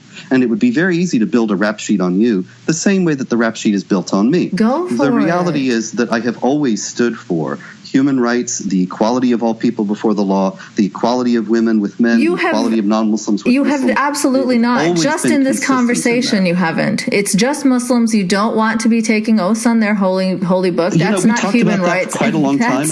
That's not equality before the law. So you're misrepresenting when you say you have always stood for that, because you don't always stand for that. You think Obama may be lying, and you think he may be deceiving people that he's a Muslim. Right? So that means I don't believe in equality of rights of all people before the law? No, but you single out Muslims time and time again. Just look at these pieces put together. Yeah, that's what I write about. I write about the jihad threat. So the fact is, it's been known to be the misnamed. It's if you were saying to a cardiac surgeon, you're always talking about the heart. You never talk about podiatry. No, because the fact is that the thing about the oath, they're perfectly reasonable reasons, as I tried to explain to you, for holding that. It doesn't have anything to do with equality of rights of all people before the law. And if you find that non-Muslim Brotherhood Muslim politician who rejects jihad and Sharia explicitly and honestly and wants to take the oath on the Quran, then sure. I don't know what's wrong with the American system that they've let only people who kind of support the jihad, according to you, and Muslim Brotherhood, only them advance. Read my article about Ellison today. Well, your article is going to be biased, don't you think? Well, look, I try scrupulously to be accurate. If you can find anything inaccurate I said about Ellison, I will publicly retract. Well, that's very good to hear. But I'm not going to dedicate my year to just reading your articles and refuting all the things that you wrote. I'm pointing out why people might think that you're an anti-Muslim bigot. Right, and you write about jihad. I write about Islam. I write about Islam too. And you know what? I've been called an anti-Muslim bigot more times than I care. Of course, everybody who speaks honestly about this is called an anti-Muslim bigot. That's what Maajid Nawaz found out to his shock and horror. It's not shocking to me. It's unfortunate. That's how much people dig their... It's a tactic. Right. And Southern Poverty Law Center put you guys all on the same list, and I don't think that's fair. And it has no more validity regarding me than it does regarding Maajid Nawaz. Yeah, I don't know if you belong on that list, but do you think anyone belongs on that list? No, I think the list in itself is a hit list. They're trying to get us killed. And they're trying to get you killed? It's a McCarthyite defamation in terms of... There's no doubt that it's unfair in how it's placed people and kind of made that equation with if KKK type groups are what they usually target, and that's important work, then Maajid certainly... I don't know you well enough. I can say for sure Maajid certainly, Ayan certainly do not belong on that. I know that you're not like a KKK guy, but I don't think I don't the like scales... Obama enough, I know. See, you're putting words in my mouth. I'm not calling you an extremist. You said you don't believe in equality of rights of all people before the law, and one of your examples was that I didn't like Obama. No, my example was that you're doubting his very religion. You're saying that he's fooling people and say I didn't say that. Yeah, of course, it's a possibility. That's a very important distinction. Of course, it's a very important distinction. Yes. You're very good at that, though, to not deny, but also making distinctions is good. Making distinctions is how you get to the truth. That's not a distinction. Tarring everything in the same way. That's how you mislead. Obama maybe is a Muslim. You want to elide over distinctions I've made in order to portray me in a negative light. No, and that's I said it at the very beginning. And I think anybody hearing this will see that. I'm not trying to be unfair. In fact, I'm trying very hard to be fair. I have from the start said that you put in the not necessarily caveat, but this is what happens. You say something absurd or unfair, and then you put in not necessarily, so that covers your ground. And so you think it's absolutely absurd on the face of it that Obama has some sort of a strong affinity to Islam? Secret Muslim agenda? Yes. I didn't say he had a secret Muslim agenda.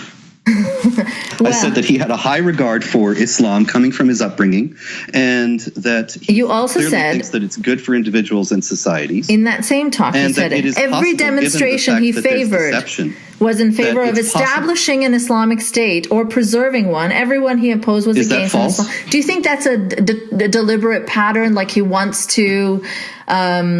I don't know. It's remarkable. You don't think it's striking that he wouldn't support the Iranian Green Movement, but he supported all the Muslim Brotherhood Arab Spring uprising? You don't think that's remarkable? I don't think he has a secret Islamist agenda. That's what I don't think. And I know you don't explicitly say that. I think that he obviously openly thinks that Islam is a great thing.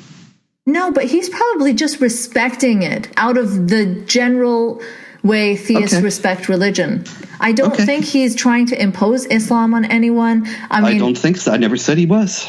I don't think he has a secret that he's a Muslim. I don't think he's lying to people. I don't think he's tricking them by trying to say he's Christian, but he's really secretly following the Muslim prophet Jesus. I mean, these are strange things to say. Yeah, I suggested that it's a possibility. I didn't say that that was exactly what was happening.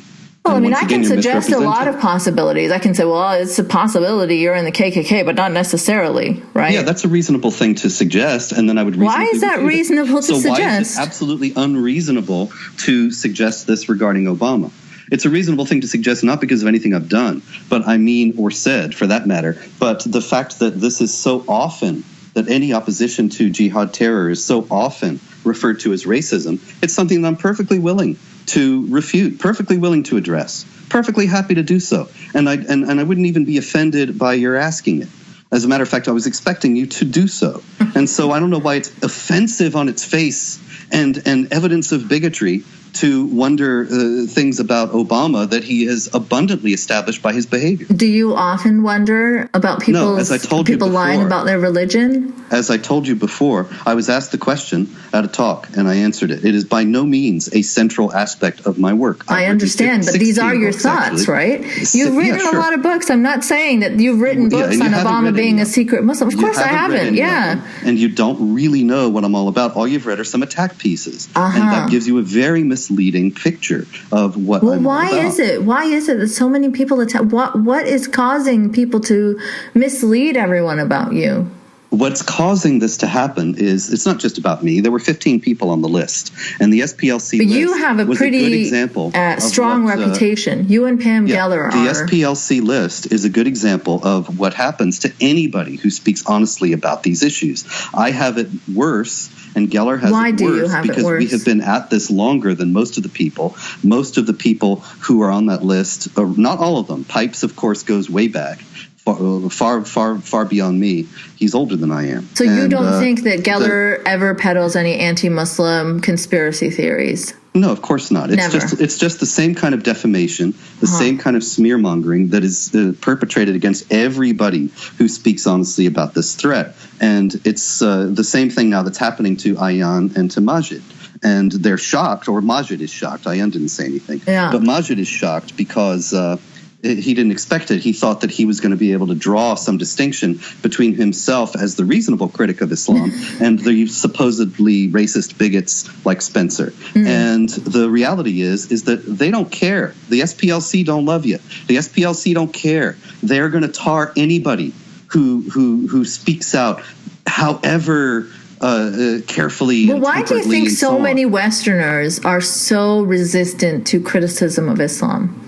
Well, there are a variety of reasons. One is that the brotherhood groups in the U.S., CARE, ISNA, and the rest of them, they've carried out a very skillful, really, my hat's off to them, a remarkable public relations campaign for several decades now, not just after 9/11, but before it as well, to stigmatize and demonize anybody who speaks out. And so that's what I ran up against. I didn't realize it existed when I started. But it's not just them. It's not even. It's people that haven't even heard of them. It's happening in Canada. Successfully propagated into the wider culture the idea that to oppose these things, to speak about the motivating ideology of the jihadis, is racist and bigoted. Why? And so Why have people bought into that? To racism and bigotry, they pick up on that and they accept it uncritically. Whereas I invite anyone who... But are people this ridiculously stupid that they can just pick up on propaganda? The people don't have time to... you haven't made any serious effort to look into what I actually teach, what I actually say, and people just don't have time. They're busy. They have lives. People don't have time to think about Spencer. I wouldn't be so self-infatuated as to assume that they would. Well, I have read some of your pieces. Or Nice Mangoes comes along and says that I'm a terrible bigot, and they say, oh, well, he's a terrible bigot. Let me turn the other way. But I wouldn't say that without having... They don't have the time or the interests enough to look into see whether it's a fair case or not. As a critic of Islam myself, why would I unfairly call you a bigot when I do want Islam criticized? Apparently because I don't like Obama or oaths on the Quran. And I tried to make a case regarding both. When you single out Muslims, here's what I'm going to ask you what your definition of anti-Muslim bigotry is and if you think it exists. I'm going to tell you mine first. I think anti-Muslim bigotry is when you single out Muslims unfairly and want less freedom for them in a situation, or pick on them just for their religion. Just because they're Muslim doesn't mean that they endorse the whatever bullshit is in the Quran. Doesn't mean that they are all like gonna marry children or whatever.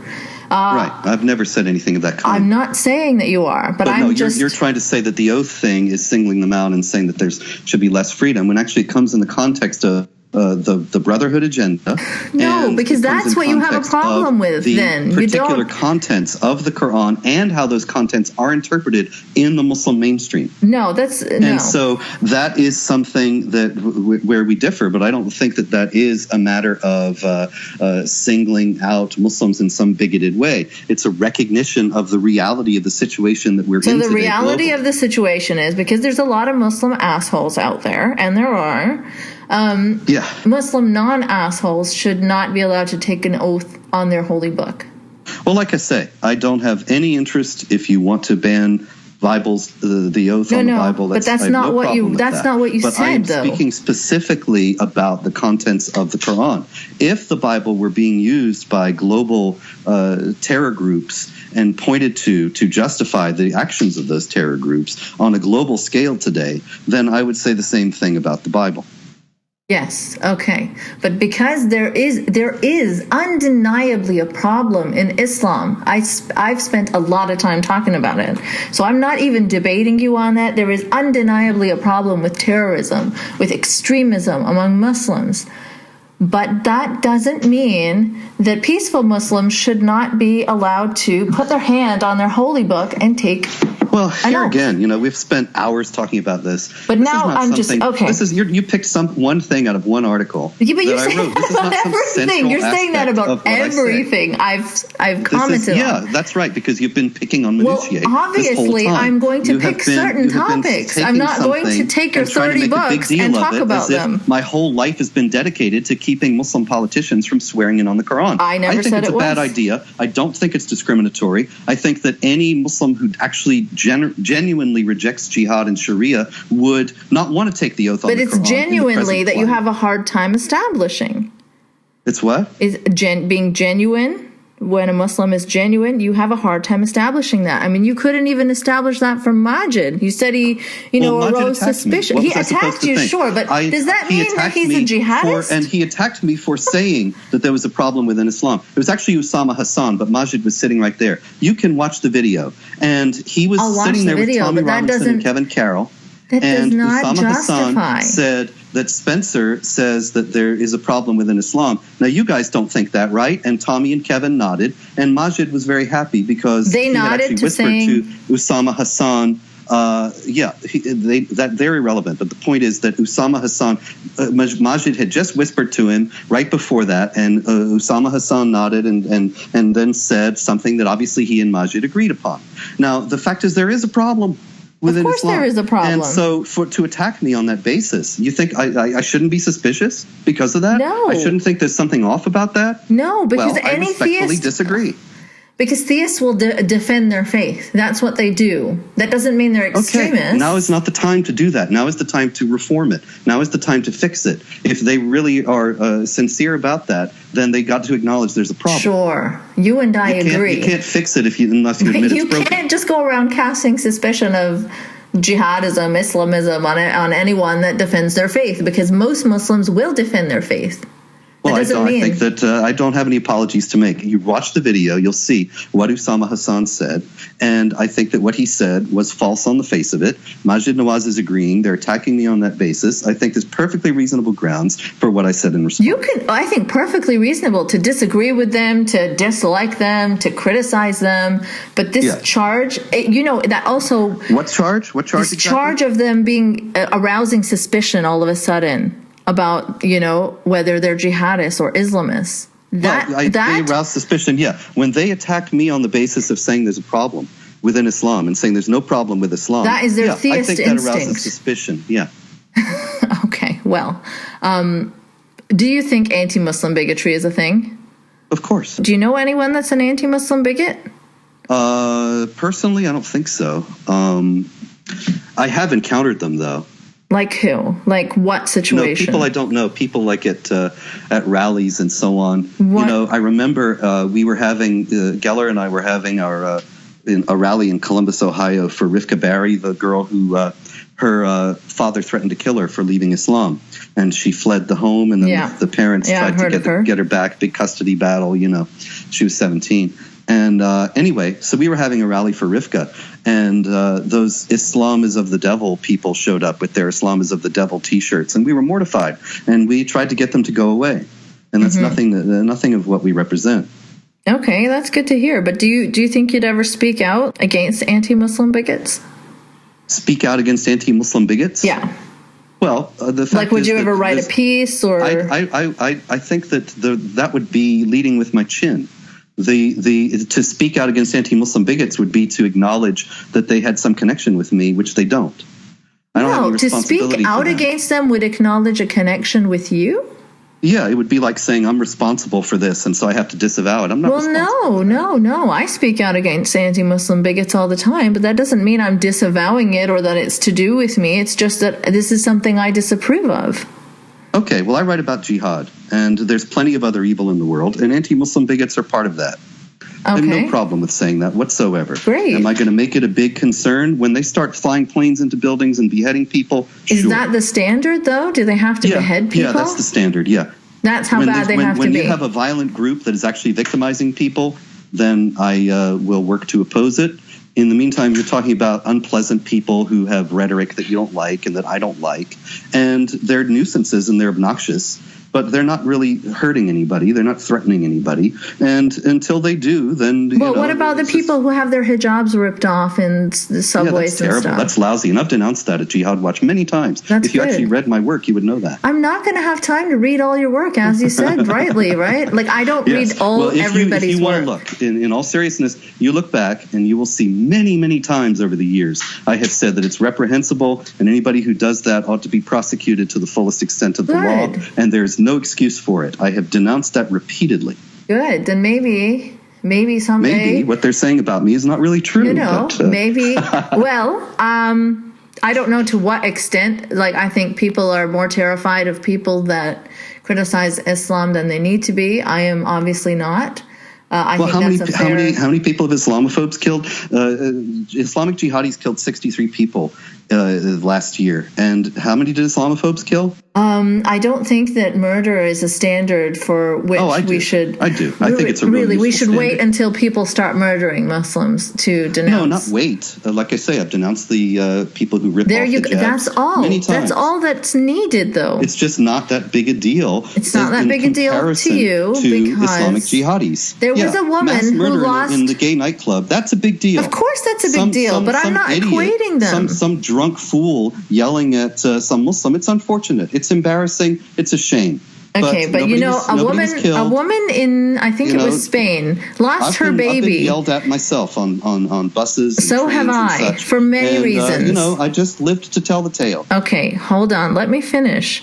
Okay. This woman, she lost her baby because a bunch of football hooligans or whatever kicked her in the stomach so many times. That's terrible. I hope they were prosecuted. Terrible. I hope they're in jail. But you see what I'm saying? Yeah, but that it doesn't have to be murder. This is a ridiculous thing. There's nothing in my work that in any way ever justifies I am not saying there is, but I'm saying that if once in a while you vocalized this, and not just in passing. I'm not going to play into the hands of those who hate me by appearing that defensive. I don't have any responsibility for football hooligans, and I'm not going to imply that I do.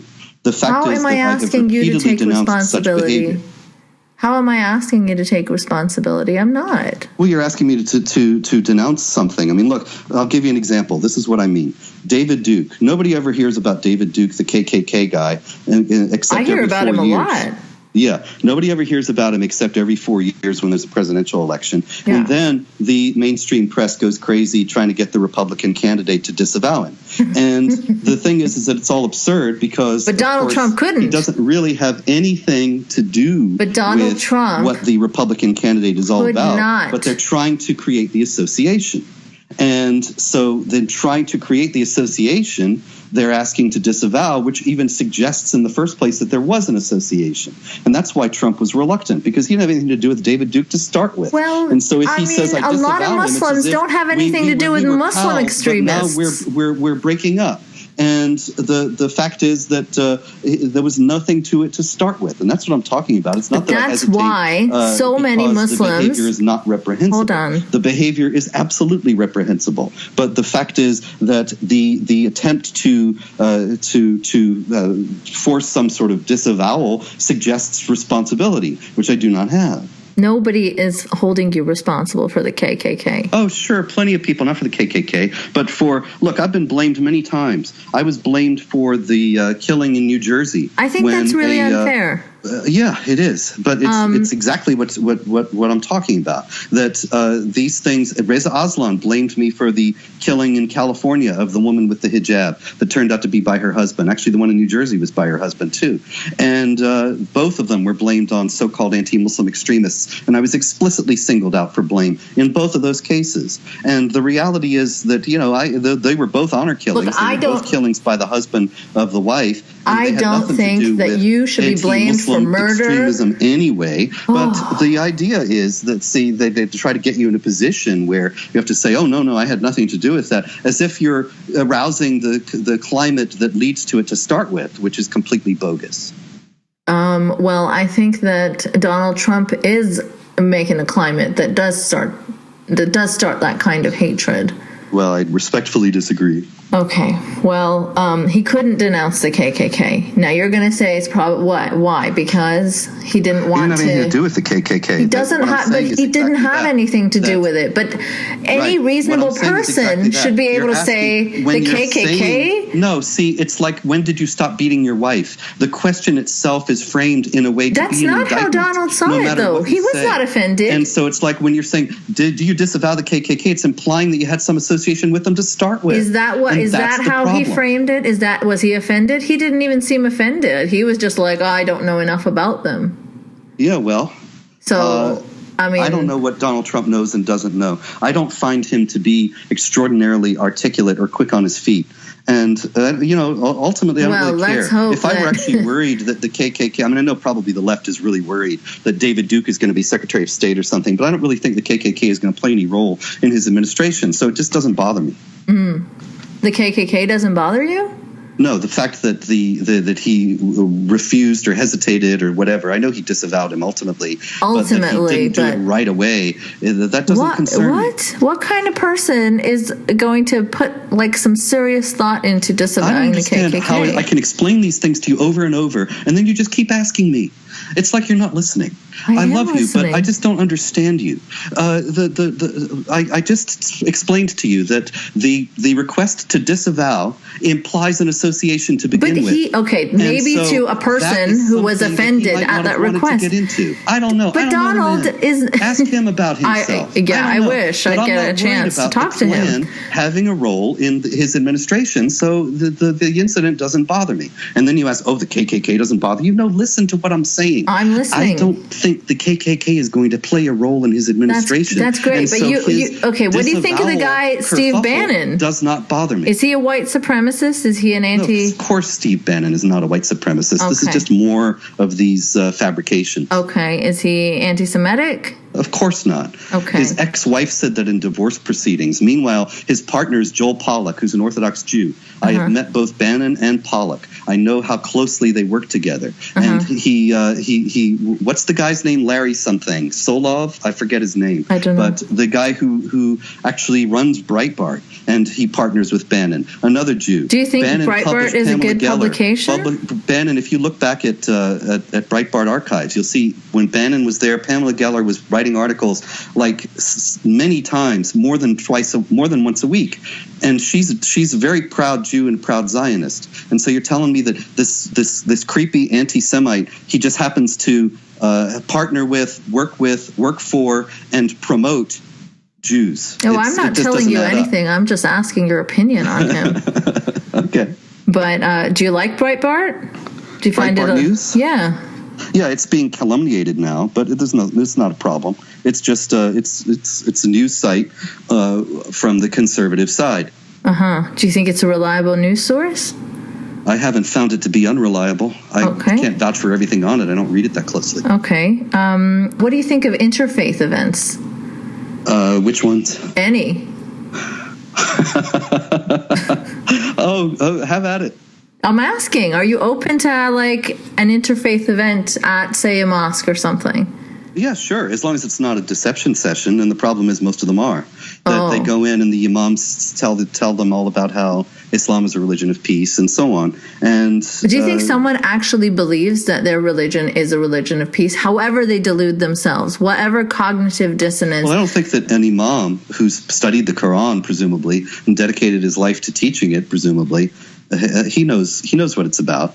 But you know how theists justify these things to themselves, right? They will say that's that a big generalization. They're theists and they're theists. I don't like to generalize about people. Often justify the horrible passages in the Quran to themselves by saying that, I don't think it's honest and I don't agree with it at all, but I'm just saying that they'll make excuses, even to themselves. That's fair enough. I'm sure that plenty do make excuses for themselves, to themselves. It's a very good point. You know, I remember there was a Muslim blogger, Samir Parker, and he wrote a lengthy piece about what a terrible person I was, and I thought it was really quite thoughtful and much more than most of them. And so I actually bookmarked it. I was in a hurry at the time, and I bookmarked it and meant to go back to it and respond. And then, of course, you know, I'm generally very busy and I forgot about it, but I kept the bookmark. And then somebody emailed me one day and they said, you really got to go to Samir Parker's website. And I couldn't believe it. I went to his website and it was gone. And there was a note from him. All the content was gone. And the note said, I have, on further study and reflection, I've realized that Robert Spencer was right in what he was saying about Islam. And so I am closing this website and leaving Islam. And that's the last anybody's heard of him. I don't know where the man is. I wish him all the best. I hope he is well, happy, prospering, thriving, and so on. Well, I don't think you have to agree with Robert Spencer to leave Islam or to that's just what the man find said. it. I didn't say that. I didn't say that. I said this is what this man said. Okay, well, I'm just stating that, you know, we can leave Islam and we don't have to agree with Robert Spencer at all. And when did I assert the contrary? I'm not saying you did. I'm just making an additional point. But so you'd be open to an interfaith event at a mosque as long as it's not an exercise in pedophilia, a deception, right? But most of them are. Yeah. And I mean, even if you take what you're saying, which is perfectly reasonable, that these people they deceive themselves, they want to put the best face on it. After all, this is their culture, their family, their history, their life, and so they put the best face on it. They minimize the difficulties. I understand that entirely, and they tell people in all good faith that there is really no problem and that it's really fine. That's fine. They're great people, terrific. But the fact is the exercise is still futile. The exercise is still deceptive and misleading for the audience, no matter what the good intentions may be of the interlocutor. And so it's still a waste of time. But do you think it's effective to build bridges with Muslims to try to curb this radicalization problem? Absolutely. That's why I said that any Muslim who renounces jihad and Sharia supremacism and so on, I'm happy to work with. And that's a standing offer. Do you think they're going to come to you? Nope. No.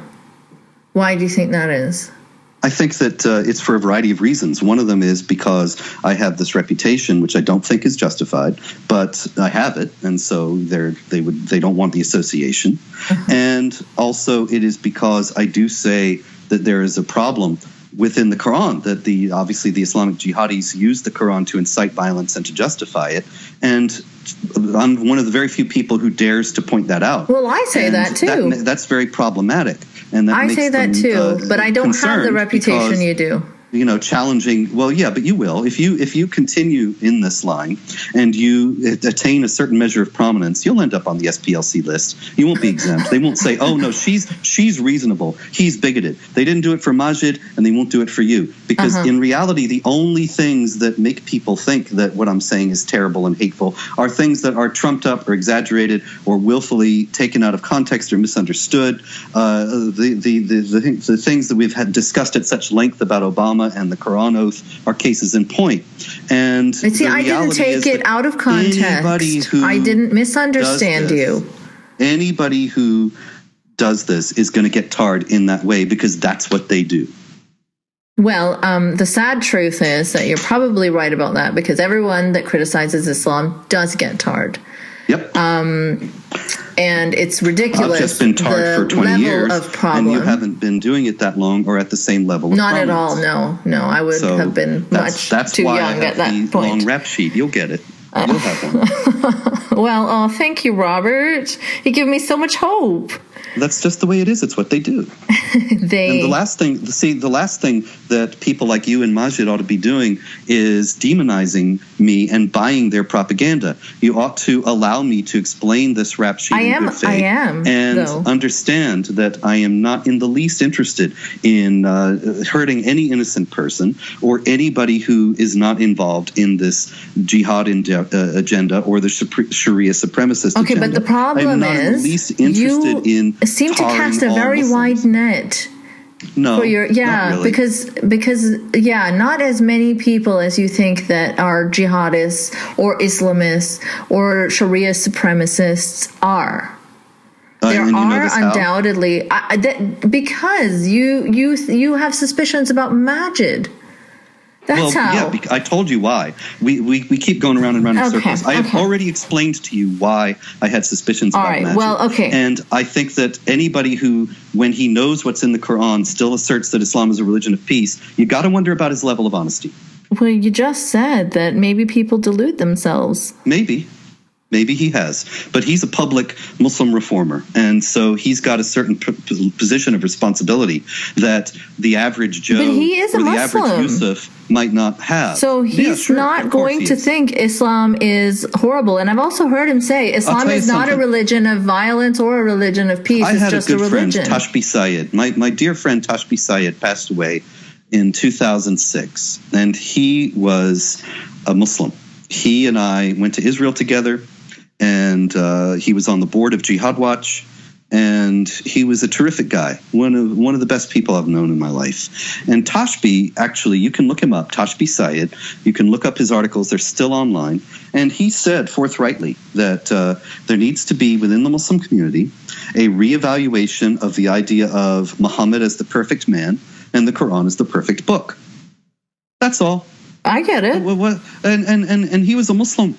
Sure, but he did not have any hesitation in I don't know how you can allowing for criticism of the Quran or Muhammad. And so I don't know why that's so hard for Maajid Nawaz.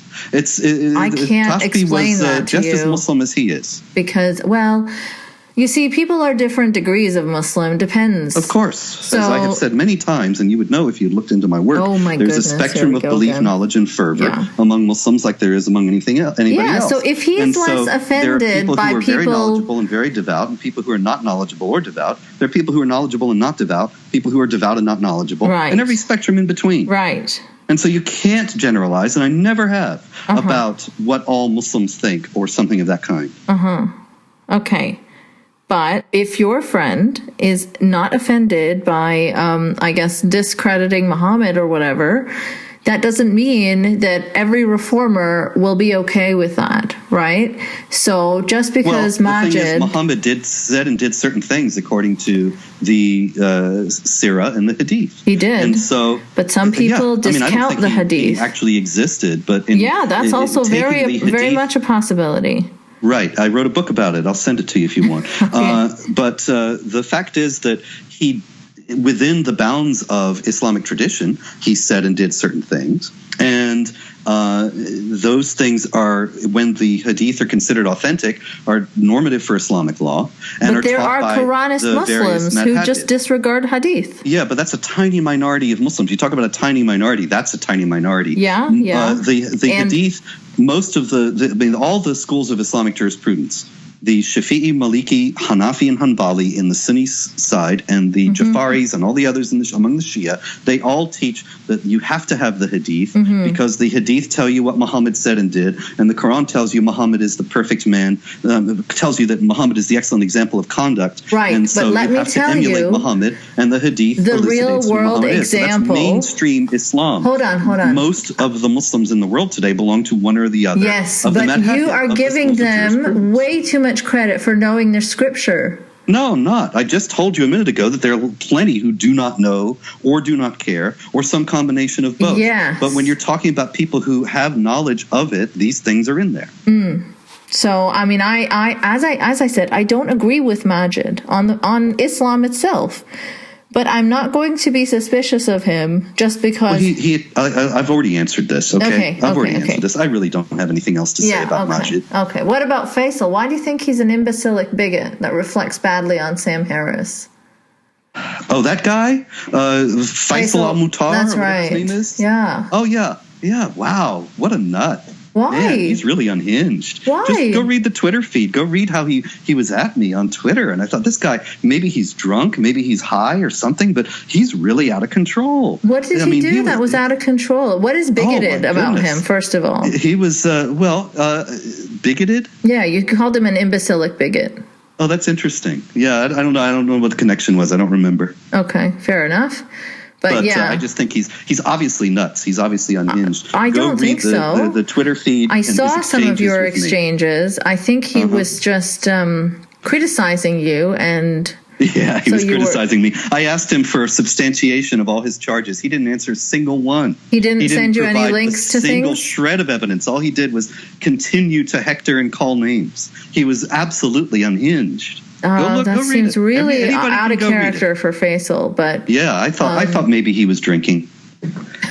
Oh gosh, I don't know if that's a fair charge at all. Faisal is a really good. Nothing wrong with having a few drinks, but stay away from Twitter when you do. You know, it's a good rule of thumb. Yeah, well, I don't know if one needs to be drunk to be upset with Robert Spencer. That's correct. I never said that. Okay, so maybe he just wasn't, and he was just no. The fact is, the reason why I'm saying this is because he didn't substantiate any of his charges. He kept piling up more. He was sneering, arrogant, condescending, rude, insulting repeatedly, and repeatedly in the most vile and unhinged language, attacking. And so I thought, this guy, he's not behaving like somebody who is sober and in his right mind. I think he just called you a bigot, right? That's what he said. No, there was quite a bit more than that. There was more than that? I will. I'll look it up. But it is strange to me. I'm just going to start wrapping things up now. But thank you so much for being willing to come on. And thank you for giving me the chance. Sam Harris doesn't have the same guts. Do you think he's afraid of you? No, I think he's afraid of being associated with me, afraid of all the leftists who will say, I can't believe you gave him a platform. Do you think that's not justified at all? No, of course not. I'll talk to anybody. But I used to have a show. I used to go onto ABN, a Syrian broadcast network, and I did these shows, YouTube video shows, and it got to be exhausting. I travel a great deal, and I had to go to Detroit to do those, and I just got too tired. I got sick, and I got tired, and if you travel, it's probably really hard. The fact is, on that show, I actually invited Sam onto, because I know that I love ABN, and I know that they love me, and I know I could go back anytime. And I said, Sam, you're invited. I would be happy to speak with you. And of course, he ignored the invitation. But I would speak with Sam. I'd speak with Maajid Nawaz. I would speak with Faisal al-Mutar, if that's his, I think I'm getting his name. Yeah. I don't quite remember. And or anyone else. I will have. I'm completely committed to free speech and the freedom of discourse. And I think that the best antidote to misunderstanding and to false charges is to have more speech and more discussion about them. Absolutely. And I have constantly, I've invited Reza to debate, Craig Considine, Nathan Lean, all these people. And, of course, none of them will. None of them will. Yeah. I think that's very telling in itself. You can say that I'm so terrible because I don't like Obama or don't like oaths on the Quran or whatever. But the fact is that I really don't think, speaking strictly for myself, of course, that anything that I have said or done is so morally reprehensible that these guys would shun me on moral grounds. I don't want to be tainted with even discussing this guy to refute him. I've even said to professors when they've attacked something that I've said or done, and Joseph Lombard at Brandeis, he's not there anymore, but anyway, people like that said, let's debate. You can wipe the floor with me. You can end my baneful influence. Mm-hmm. I sell hundreds of thousands of books, and you don't. And so you can show me up and destroy my terrible influence on the world in a debate. You can beat me if I'm the imbecilic bigot that you think I am. And they won't do it. Yeah, but do you think that maybe it's because some of them just probably don't want to be associated with you, but some of them are truly busy and don't have the time to look you up and everything you do and kind of know the positions of where to challenge you at? But the fact is, I'm talking about things like Max Abrams of the Council on Foreign Relations. He actually challenged me to debate on whether ISIS was Islamic. Okay. And then he backed out. Lombard agreed to debate and said, I will dominate you. And then he backed out. And, it's that somebody gets the ear of these people and says... but you're talking about Sam Harris, who's a really open-minded guy. If he's all that open-minded, then let's have a chat, him and me. But he may or may not want to chat with you for whatever reasons. Because he's scared. He doesn't want to get his friends mad. Which friends? People like you. He said to Gad Saad, hold on. I was so stigmatized that like you said, he didn't have time. I'm not a fan of Gad, and I'm not mad that he talked to Gad. Yeah, I talked to Gad too, he said that I'm so stigmatized. He told Gad that he just didn't want to deal with it, and the fact is that he is stigmatized himself. He doesn't realize the same thing that's been done to me. He says it is being done to him and time again, though. He said that to you on Twitter as well. He adheres to this fiction that Maajid adheres to as well, that there's this reasonable criticism of Islam that Maajid and Sam represent, and Bill Maher, guys like that. And then there's the real bigots like Well, what has distinguished you guys from one another? Why are they... I don't think there is. I don't think there is any genuine distinction between what they say and what I say. Okay, why has it become I'm associated with the right wing, which is spurious, because nobody would publish my books except conservative publishers. Okay. But I never. Do you regret it? Used to say, but it was useless to say. I used to say in my early talks, this is not a left wing or right wing issue. This is a civilizational issue, and the left and the right ought to unite on this. Yeah. But I just got sneered at in response, and so. So do you think you've been pushed right? No, I don't think that anything. The fact is that I am continuing to do what I've always done, and I don't generally take public positions on anything but jihad-related issues. What has made you so dedicated to jihad, if I might ask? What's that? What started you on this topic? Oh, I was fascinated. I was fascinated by Islam, fascinated by the Quran. I remember one time in the 90s, we were going on vacation, and my wife packed some novel to read, and I packed the Quran to read because I'm interested. I know. It was very boring. Yes, it's very boring and yet fascinating in a peculiar way. Okay. And I've always had this fascination. It comes out of my early life and my family, but that's a story I've told many times. Okay, I will check it out. In any case, the fact is that I don't think this is a left or right issue, and I'm happy to work with people on the left, but they're very concerned about avoiding any association with the so-called right. And they will be further concerned with Trump in the White House, I think. Yeah, I think Trump in the White House, it's going to be two things: increasing hysteria on the left and a perfectly reasonable administration. It's going to not be any of the scary things that people are charging as they're protesting nowadays. Well, I really hope you're right, because that would be best for all of us. Indeed. But thank you very much again for joining me and answering my questions. And Yeah, I mean, I think we've established some ways in which we totally disagree. But I'm always happy to chat and debate and discuss. I guess the ongoing question is whether those points of disagreement establish that I am an anti-Muslim bigot, and I would respectfully suggest that they do not. And I would respectfully suggest that they kind of do. But that's a shame. I'm sorry that my extraordinary persuasive powers failed. Well, you know what? It doesn't mean that we can't continue to chat about it. And if I find anything that you've written in the future and I find it questionable, I will come directly to you to ask you about it. Absolutely. Ask away. All right. Well, I'm take care. You too. Have a lovely day. You too. Thank you very much. You're welcome. Bye-bye. Bye. Thanks for listening to another episode of Polite Conversations.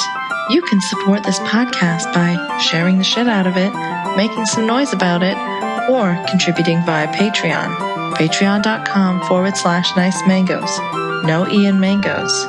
Also, you can follow me on Twitter at nice mangoes. If you want to make a one-time donation instead of a monthly Patreon one, you can do so via PayPal. nicemangoes.blog@gmail.com. Remember, no E in mangoes. If you've got an interesting story and would potentially like to be a guest, you can email me there too. A special thanks to Dylan Beck for theme music, sound, and production help.